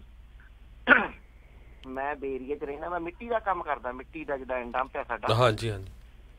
ਤੇ ਜਿੱਦਾਂ ਅਸੀਂ ਕੀ ਕਰਦੇ ਆ, ਇੱਕ ਕੰਪਨੀ ਤੋਂ ਜਿੱਦਾਂ ਮੈਂ 3 ਟਰੱਕਾਂ ਦਾ ਕੰਮ ਫੜ ਲੈਣਾ, ਕਦੇ 2 ਦਾ ਫੜ ਲੈਣਾ, ਅਸੀਂ ਰਲ ਕੇ ਕੰਮ ਕਰਦੇ ਆ ਜੀ। ਤੇ ਸਾਨੂੰ ਇੱਕ ਥਾਂ ਹੀ ਪੇਪਰ ਜਿੱਦਾਂ ਚੈੱਕ ਦੇ ਦਿੰਦੇ ਆ ਤੇ ਜਾਂ ਅਸੀਂ ਫਿਰ ਉਹ ਪੈਸੇ ਡਿਵਾਈਡ ਕਰ ਲੈਂਦੇ ਨੇ, ਇਹਨੇ ਕਿੰਨਾ ਕੰਮ ਕੀਤਾ, ਇਹਨੇ ਕਿੰਨਾ ਕੰਮ ਕੀਤਾ।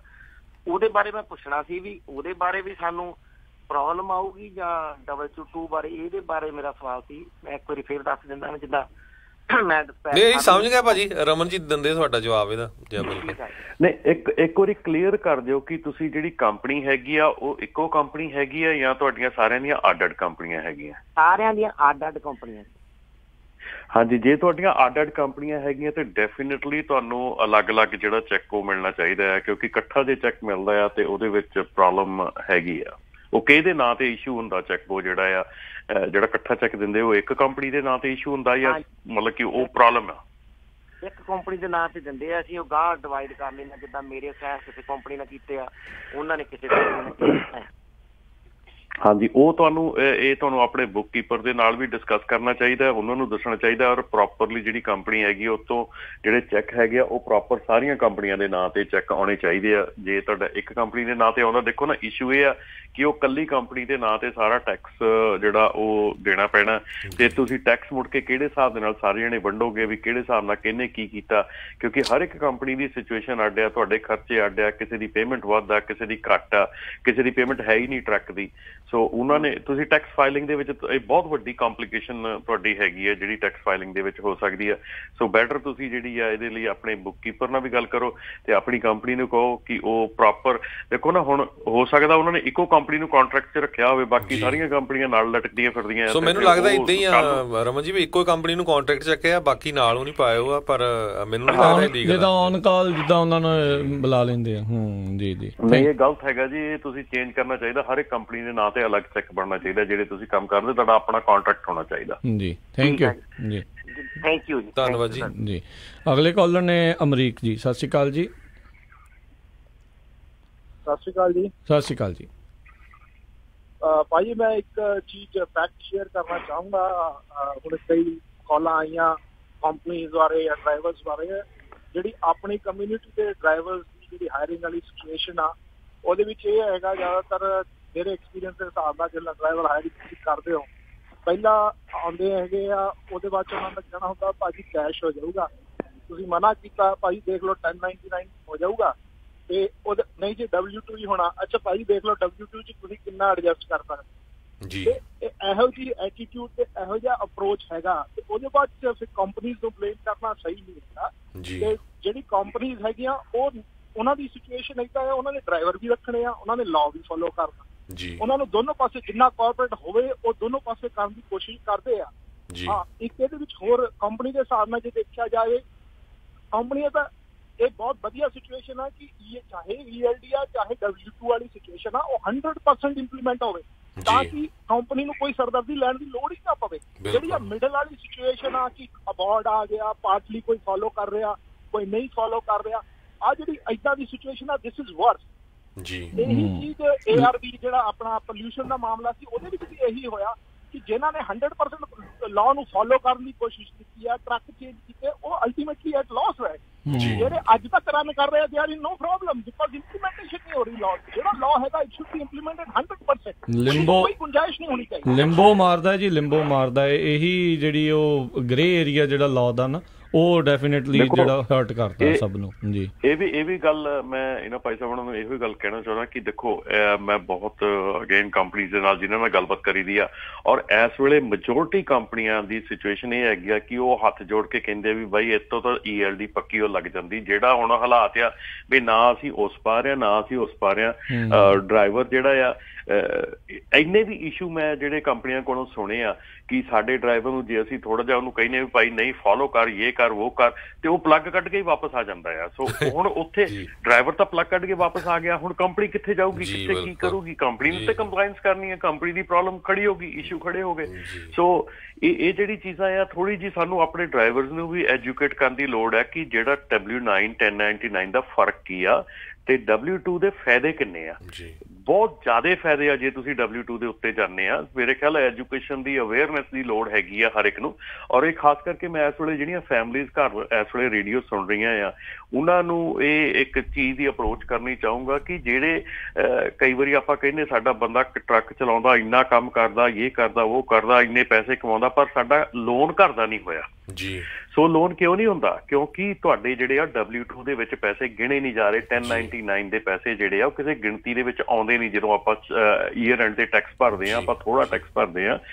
ਸੋ ਇਸ ਕਰਕੇ ਉਹ ਜਿਹੜੀ ਸਿਚੁਏਸ਼ਨ ਆ ਉਹ ਬਿਲਕੁਲ ਜੀ ਰਮਨ ਜੀ ਬਹੁਤ ਸਾਰੀਆਂ ਪ੍ਰੋਬਲਮ ਆ। ਟ੍ਰੇਨਿੰਗ ਵੱਲ ਨਹੀਂ ਜਾਂਦੇ ਹੈਗੇ ਆਪਾਂ, ਜਿਸ ਤਰ੍ਹਾਂ ਪਹਿਲਾਂ ਵੀ ਕਾਲਰ ਸੀ ਭਈ ਗੋਰੇ ਵਾਲੀ ਗੱਲ ਕਰਦੇ ਸੀ, ਜਦੋਂ ਤੁਸੀਂ ਕਿਸੇ ਉਸ ਕੰਪਨੀ 'ਚ ਜਾਣਾ JB Hunt 'ਚ ਪਹਿਲਾਂ 2 ਵੀਕ ਦੀ ਉਹਨੀ ਟ੍ਰੇਨਿੰਗ ਦੇਣੀ ਆ ਤੁਹਾਨੂੰ, ਵੀਡੀਓ ਤੇ ਹੋਈ ਸਾਰਾ ਕੁਛ, ਰਾਈਟ।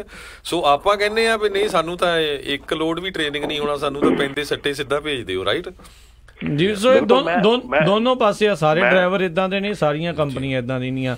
ਸੋ ਰਾਜ ਇੱਕ ਲਾਸਟ ਵੀਕ ਇੱਕ ਸਿਚੁਏਸ਼ਨ ਸੀ, ਮੈਂ ਕਿਸੇ ਕੰਪਨੀ ਦੇ ਵਿੱਚ ਬੈਠਾ ਸੀਗਾ, ਉਹਨਾਂ ਨਾਲ ਗੱਲਬਾਤ ਚੱਲ ਰਹੀ ਤੇ ਉੱਥੇ ਡਰਾਈਵਰ ਉਹਨਾਂ ਨੇ 2 ਉਹਨਾਂ ਨੇ ਹਾਇਰ ਕੀਤੇ ਤੇ ਡਰਾਈਵਰ 2 ਹਾਇਰ ਕੀਤੇ ਤੇ ਉਹ ਡਰਾਈਵਰ ਜਿਹੜੇ ਆ ਨਾ ਮੁੜ ਕੇ ਕੰਪਨੀ ਓਨਰ ਨੂੰ ਇਹ ਪ੍ਰੈਸ਼ਰ ਕਰਨ ਵੀ ਚੱਲ ਕੋਈ ਨਹੀਂ ਸਾਡਾ ਡਰੱਗ ਟੈਸਟ ਆ ਜਾਣਾ ਆ, ਵੀ ਤੂੰ ਸਾਨੂੰ ਟਰੱਕ ਤਾਂ ਦੇ ਦੇ, ਅਸੀਂ ਆਹ ਕਰ ਲਈਏ ਉਹ ਕਰ ਲਈਏ। ਉਹ ਕਹਿੰਦਾ ਵੀ ਦੇਖ ਮੇਰੇ ਜਿਹੜੇ ਹੱਥ ਬੈਗ 'ਚ ਰੱਖ ਦਿਓ, ਆਪਣਾ ਘੁੰਮ ਫਿਰ ਲਓ, ਤੁਹਾਡਾ ਮੈਂ ਮੋਟਰ ਬੁੱਕ ਕਰਾ ਦਿੰਦਾ, ਗੱਡੀ ਲੈ ਦਿੰਦਾ, ਪਰ ਮੈਂ ਤੈਨੂੰ ਟਰੱਕ ਨਹੀਂ ਫੜਾ ਸਕਦਾ ਕਿਉਂਕਿ ਜਿੰਨਾ ਦੇਰ ਤੱਕ ਤੁਹਾਡਾ ਡਰੱਗ ਟੈਸਟ ਨਹੀਂ ਆਉਂਦਾ।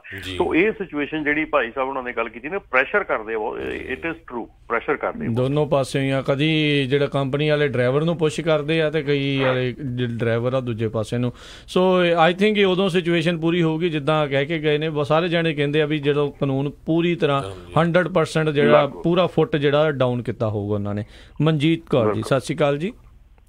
ਹਾਂਜੀ ਸਤਿ ਸ਼੍ਰੀ ਅਕਾਲ ਭਾਜੀ। ਸਤਿ ਸ਼੍ਰੀ ਅਕਾਲ ਜੀ। ਸਤਿ ਸ਼੍ਰੀ ਅਕਾਲ ਜੀ। ਹਾਂਜੀ ਸਭ ਤੋਂ ਪਹਿਲਾਂ ਤੇ ਭਾਜੀ ਜਿਹੜੀ ਭਾਜੀ ਹੁਣੀ ਦੱਸ ਕੇ ਗਏ ਕਿ ਐਜੂਕੇਸ਼ਨ ਦੀ ਜਿਹੜੀ ਆ ਉਹ ਬਹੁਤ ਲੋੜ ਹੈਗੀ ਆ।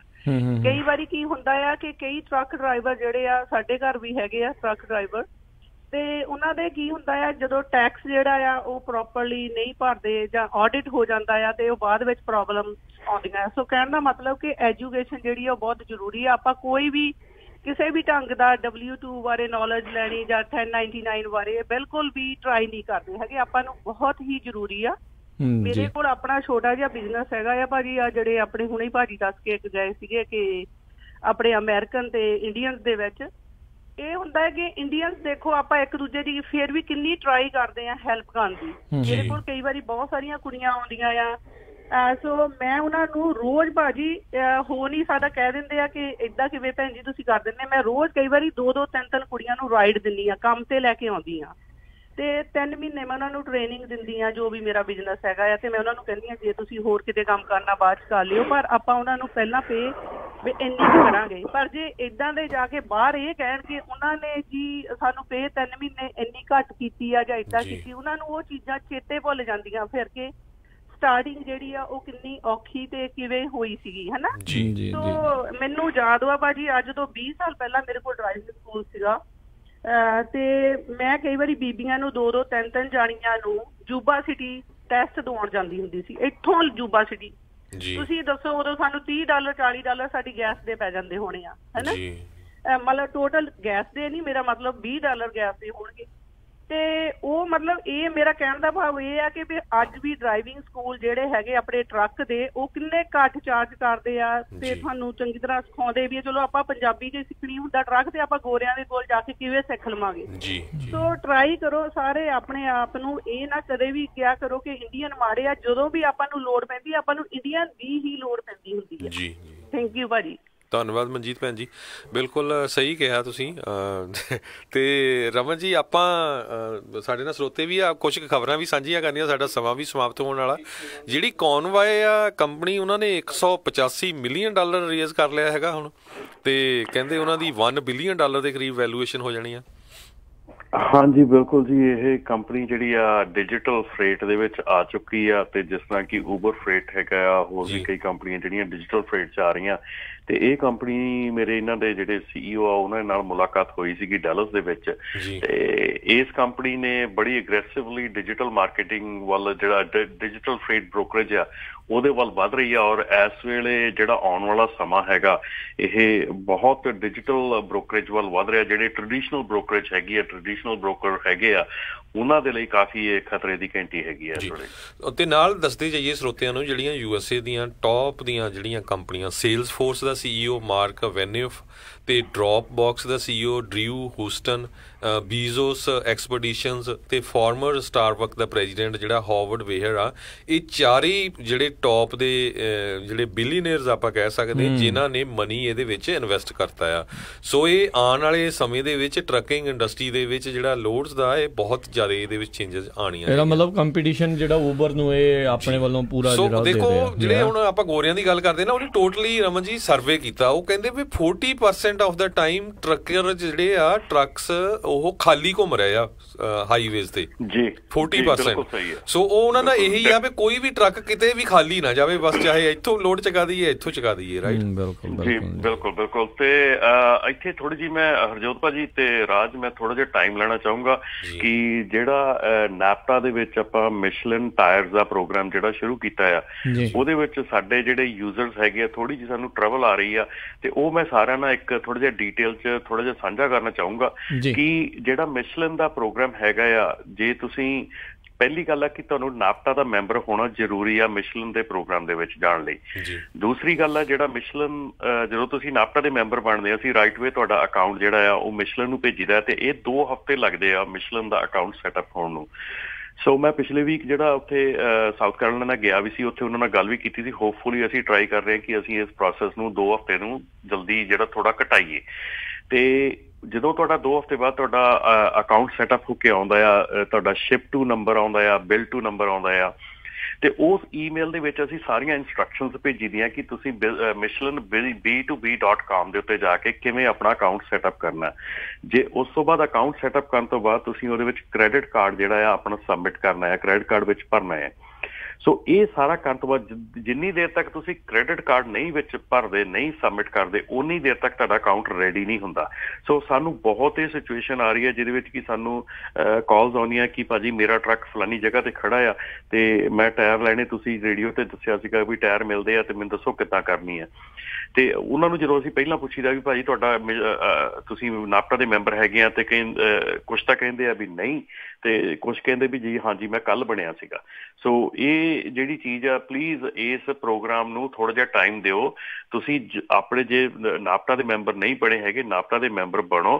ਤੇ ਇਹਨਾਂ ਦਾ ਬਾਏ ਕਰਨ ਦਾ ਤਰੀਕਾ ਟੋਟਲੀ ਡਿਫਰੈਂਟ ਹੈਗਾ ਆ ਕਿ ਤੁਸੀਂ ਜਦੋਂ ਵੀ ਜਿਹੜੇ ਵੀ ਮਿਸ਼ਲਨ ਡੀਲਰ ਕੋਲ ਜਾਂਦੇ ਆ, ਉਹਨਾਂ ਦੇ ਕੋਲ ਤੁਹਾਡੀ ਪ੍ਰਾਈਸਿੰਗ ਨਹੀਂ ਹੈਗੀ। ਪ੍ਰਾਈਸਿੰਗ ਅਸੀਂ ਤੁਹਾਨੂੰ ਭੇਜ ਦਿੰਦੇ ਕਿ ਤੁਹਾਡੀ ਆਹ ਪ੍ਰਾਈਸ ਲੱਗਣੀ ਹੈ। ਸੋ ਤੁਸੀਂ ਮਿਸ਼ਲਨ ਦੇ ਜਿਹੜੇ ਡੀਲਰ ਆ ਉਹਨੂੰ ਬਾਰ-ਬਾਰ ਜਾ ਕੇ ਜੇ ਉਹਨੂੰ ਪੁੱਛੋਗੇ ਮੈਨੂੰ ਪ੍ਰਾਈਸ ਦੱਸ, ਉਹਨਾਂ ਦੇ ਕੋਲ ਪ੍ਰਾਈਸ ਹੈ ਨਹੀਂ। ਤੁਹਾਡੀ ਜਿਹੜੀ ਸੈੱਟ ਪ੍ਰਾਈਸ ਅਸੀਂ ਤੁਹਾਨੂੰ ਦਿੱਤੀ ਆ ਉਹੀ ਤੁਹਾਨੂੰ ਪ੍ਰਾਈਸ ਲੱਗਣੀ। ਤੁਹਾਡੇ ਮਾਈਂਡ 'ਚ ਹੋਣਾ ਚਾਹੀਦਾ ਵੀ ਸਾਡਾ ਟਾਇਰ ਜਿਹੜਾ ਇੰਨੇ ਦਾ ਹੀ ਮਿਲਣਾ ਸਾਨੂੰ।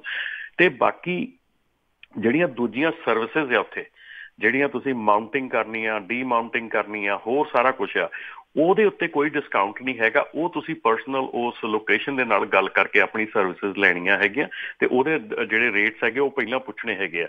ਦੂਸਰੀ ਗੱਲ ਜੀ, ਜਿਹੜਾ ਆਪਣਾ ਡਿਸਕਾਊਂਟ ਹੈਗਾ ਉਹ ਮਿਸ਼ਲਨ ਟਾਇਰ, BF ਗੁਡਰਿਚ ਟਾਇਰ ਤੇ ਹੈਗਾ। ਸੋ ਆਪਣਾ ਡਿਸਕਾਊਂਟ ਜਿਹੜਾ ਯੂਨੀਰੋਇਲ ਜਾਂ ਹੋਰ ਕਿਸੇ ਪ੍ਰੋਡਕਟ ਤੇ ਨਹੀਂ ਹੈਗਾ।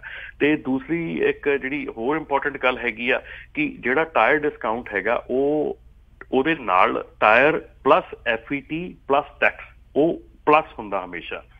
ਸੋ ਜਿਹੜੀ ਆਪਣੀ ਪ੍ਰਾਈਸਿੰਗ ਹੈਗੀ ਆ, ਜਿਹੜਾ ਆਪਣਾ ਮੇਨ ਆਪਣਾ ਸਟੀਅਰ ਦਾ ਟਾਇਰ ਜਿੱਦਾਂ ਆਪਾਂ $600 ਦਾ ਜਿਹੜਾ ਟਾਇਰ ਆ ਉਹ ਆਪਾਂ $430 ਦਾ ਆਪਾਂ ਨੂੰ ਮਿਲਦਾ ਆ।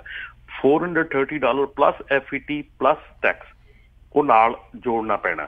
ਸੋ ਉਹ ਜਿਹੜੀ ਚੀਜ਼ ਆ ਇਹ ਥੋੜ੍ਹੀ ਜਿਹੀ ਮਤਲਬ ਕਿ ਧਿਆਨ ਦੇ ਨਾਲ ਦੇਖੋ। ਤੇ ਜਿਹੜੀ ਅਸੀਂ ਈਮੇਲ ਨਾਪਟਾ ਵੱਲੋਂ ਭੇਜਦੇ ਆ ਉਹਨੂੰ ਧਿਆਨ ਦੇ ਨਾਲ ਸਾਰੀ ਪੜ੍ਹਿਆ ਕਰੋ, ਥੱਲੇ ਤੱਕ ਉਹਨੂੰ ਡੀਪਲੀ ਸਾਰਾ ਦੇਖ ਕੇ। ਤੇ ਜੇ ਫਿਰ ਤੁਹਾਨੂੰ ਲੋੜ ਪੈਂਦੀ ਆ ਤੁਸੀਂ ਡੈਫੀਨੇਟਲੀ ਸਾਨੂੰ ਫਿਰ ਕਾਲ ਕਰ ਸਕਦੇ ਆ, ਹੈਲਪ ਲੈ ਸਕਦੇ ਆ। ਤੇ ਕੁਛ ਇੱਕ ਜਿਹੜੇ ਇਸ਼ੂ ਆਉਂਦੇ ਆ ਕਿ ਜਦੋਂ ਤੁਸੀਂ ਮਿਸ਼ਲਨ B2B ਤੇ ਸਾਈਨ ਅਪ ਕਰ ਲਿਆ ਤੇ ਉਸ ਤੋਂ ਬਾਅਦ ਜਦੋਂ ਤੁਸੀਂ ਕ੍ਰੈਡਿਟ ਕਾਰਡ ਐਡ ਕਰਨ ਲੱਗਦੇ ਆ ਤੁਹਾਡੀ ਵਿੰਡੋ ਪਾਪਅਪ ਖੁੱਲਦੀ ਨਹੀਂ।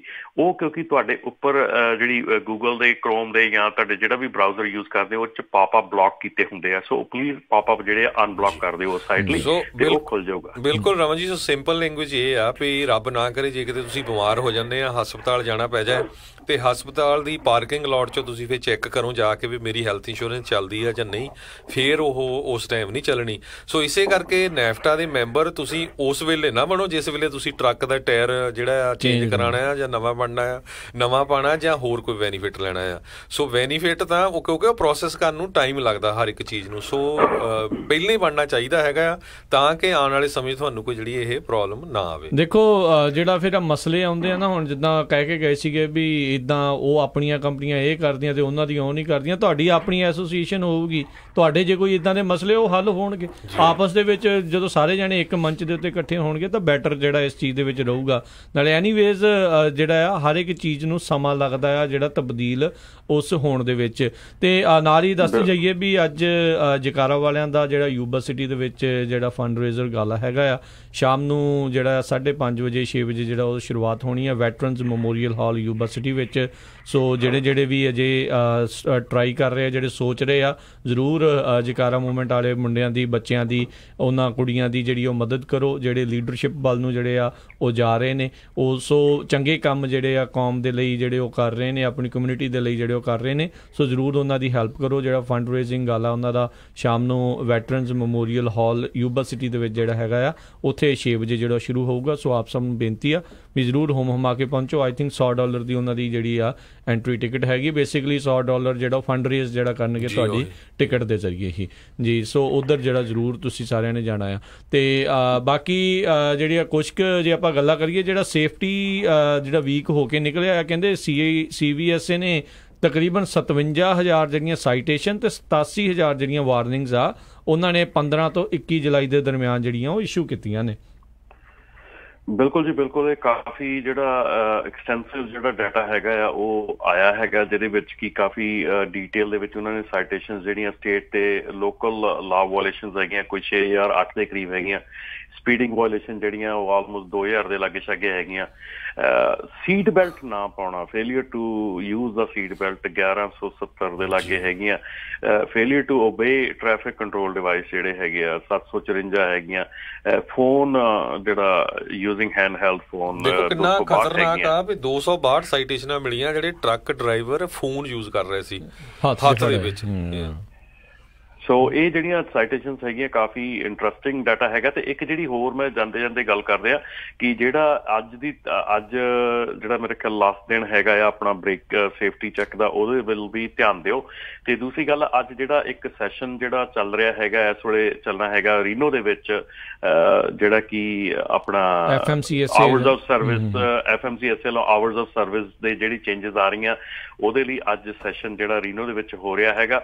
ਤੇ ਨਾਲ ਦੇ ਨਾਲ ਹੀ ਜਿਹੜੀ FMCSA ਨੇ ਜਿਹੜੀ ਆਪਣੀ 24 ਤਰੀਕ ਸੀਗੀ 24 ਸਤੰਬਰ ਜਿਹੜੇ ਆਪਣੇ ਕਾਮੈਂਟ ਸੀਗੇ ਆਪਾਂ ਸਬਮਿਟ ਕਰਨੇ, ਉਹ ਵੀ ਡੇਟ ਜਿਹੜੀ ਉਹ ਵਧਾ ਕੇ ਅਕਤੂਬਰ 10 ਤੱਕ ਕਰਤੀ ਹੈਗੀ ਆ। ਸੋ ਉਹ ਵੀ ਜੇ ਤੁਸੀਂ ਅਜੇ ਤੱਕ ਕਾਮੈਂਟ ਨਹੀਂ ਕੀਤੇ ਤੇ ਪਲੀਜ਼ ਉਹ ਕਾਮੈਂਟ ਜ਼ਰੂਰ ਕਰੋ। ਔਰ ਇਹ ਬੜੀਆਂ ਇੰਟਰਸਟਿੰਗ ਜਿਹੜੀਆਂ 4 ਚੀਜ਼ਾਂ ਹੈਗੀਆਂ ਜਿਸ 'ਚ ਕਿ ਜਿਹੜਾ 100 ਮਾਈਲ ਸ਼ਾਰਟ ਹਾਲ ਦੇ ਜਿਹੜੇ 2 ਘੰਟੇ ਵਧਾਉਣ ਦੀ ਗੱਲ ਕੀਤੀ ਗਈ ਆ, 14 ਘੰਟੇ ਦੀ ਜਿਹੜੀ ਆਪਣੀ ਡੇਲੀ ਜਿਹੜੀ ਔਨ ਡਿਊਟੀ ਟਾਈਮ ਹੈਗਾ ਉਹਨੂੰ 2 ਘੰਟੇ ਹੋਰ ਵਧਾਉਣ ਦੀ ਗੱਲ ਕੀਤੀ ਗਈ ਆ, ਜਾਂ 30 ਮਿੰਟ ਦੀ ਜਿਹੜੀ ਬ੍ਰੇਕ ਹੈਗੀ 8 ਘੰਟੇ ਬਾਅਦ ਉਹ ਖਤਮ ਕਰਨ ਦੀ ਗੱਲ ਕੀਤੀ ਗਈ ਆ। ਤੇ ਸਪਲਿਟ ਸ਼ਿਫਟ ਜਿਹੜੀ ਆ ਤੁਹਾਡੀ 10 ਘੰਟੇ ਦੀ ਸਲੀਪ ਆ ਉਹਨੂੰ ਡਿਵਾਈਡ ਕਰਕੇ 2-5 ਘੰਟੇ ਦੀਆਂ ਜਾਂ 4-6 ਘੰਟੇ ਦੀ ਕਰਕੇ ਇਹ 4 ਜਿਹੜੇ ਆ ਇਹਨਾਂ ਦੇ ਉੱਤੇ ਗੱਲ ਚੱਲ ਰਹੀ ਹੈਗੀ ਆ। ਪ੍ਰਪੋਜ਼ ਕੀਤੇ ਆ ਰੂਲ, ਇਹ ਕਰਨੇ ਚਾਹੁੰਦੇ ਆ, ਪਰ ਉਹਦੇ ਵਿੱਚ ਆਪਣੇ ਵਿਚਾਰ ਚਾਹੁੰਦੇ ਆ, ਆਪਣੇ ਕਮੈਂਟਸ ਚਾਹੁੰਦੇ ਆ। ਸੋ ਜੇ ਅਜੇ ਤੱਕ ਤੁਸੀਂ ਨਹੀਂ ਕੀਤੇ, please Punjabi radio USA the site ਦੇ ਉੱਤੇ ਵੀ, ਆਪਣੇ ਫੇਸਬੁੱਕ ਪੇਜ ਤੇ ਵੀ ਇਹਨਾਂ ਦਾ ਲਿੰਕ ਹੈਗਾ। ਸਾਡੇ ਪੰਜਾਬੀ ਟਰੱਕਿੰਗ ਜਿਹੜੀ ਹੈਗੀ ਆ ਉਹਦੀ ਸਾਈਟ ਦੇ ਉੱਤੇ ਵੀ ਇਹਦਾ ਲਿੰਕ ਹੈਗਾ। ਸੋ ਪਲੀਜ਼ ਆਪਣੇ ਜਿਹੜੇ ਕਮੈਂਟਸ ਆ ਉਹ ਜ਼ਰੂਰ ਦਰਜ ਕਰਾਓ ਜਿੰਨੀ ਜਲਦੀ ਹੋ ਸਕਦਾ। ਜੀ ਜੀ ਜੀ। ਤੇ ਇੱਥੇ ਜਿਹੜਾ ਆਪਣੇ ਅੱਜ ਦੇ ਪ੍ਰੋਗਰਾਮ ਦਾ ਹੁਣ ਸਮਾਂ ਵੀ ਹਰਜੋਤ ਸਿੰਘ ਜੀ ਸਮਾਪਤ ਹੈ। ਰਮਨ ਜੀ ਬਹੁਤ ਬਹੁਤ ਤੁਹਾਡਾ ਧੰਨਵਾਦ, ਤੁਸੀਂ ਸਾਡੇ ਨਾਲ ਜੁੜੇ, ਗੱਲਾਂ ਬਾਤਾਂ ਕੀਤੀਆਂ, ਸਰੋਤਿਆਂ ਦੇ ਸਵਾਲਾਂ ਦੇ ਜਵਾਬ ਦਿੱਤੇ। ਥੈਂਕ ਯੂ ਜੀ, ਸਤਿ ਸ਼੍ਰੀ ਅਕਾਲ। ਸਤਿ ਸ਼੍ਰੀ ਅਕਾਲ। ਤੇ ਸਰੋਤਿਆਂ ਦਾ ਵੀ ਬਹੁਤ ਬਹੁਤ ਧੰਨਵਾਦ ਜਿਨ੍ਹਾਂ ਨੇ ਕਾਲਾਂ ਕੀਤੀਆਂ। ਬਿਲਕੁਲ ਵੱਧ ਤੋਂ ਵੱਧ ਕਾਲਾਂ ਕਰਿਆ ਕਰੋ ਤਾਂ ਕਿ ਕਿਸੇ ਦਾ ਕੋਈ ਵੀ ਜਿਹੜਾ ਕੁਐਸਚਨ ਆ ਉਹਨੂੰ ਜਿੰਨਾ ਕੁ ਆਪਾਂ ਜਵਾਬ ਦੇ ਸਕਦੇ ਹਾਂ ਉਹ ਜਿਹੜਾ ਉਹਨੂੰ ਮਿਲ ਸਕੇ। ਜੀ ਬਿਲਕੁਲ। ਤੇ ਇੱਥੇ ਜਿਹੜਾ ਆਪਣੇ ਅੱਜ ਦੇ ਪ੍ਰੋਗਰਾਮ ਦੀ ਸਮਾਪਤੀ ਆ। ਸਾਡੇ ਦੋਨਾਂ ਵੱਲੋਂ ਪਿਆਰ ਭਰੀ ਨਿੱਘੀ ਜੀ ਸਤਿ ਸ਼੍ਰੀ ਅਕਾਲ। ਜਿਉਂਦੇ ਵਾਸਤੇ ਰਹੋ, ਹੱਸਦੇ ਖੇਲਦੇ ਰਹੋ, ਸੁਣਦੇ ਰਹੋ ਪੰਜਾਬੀ ਰੇਡੀਓ USA।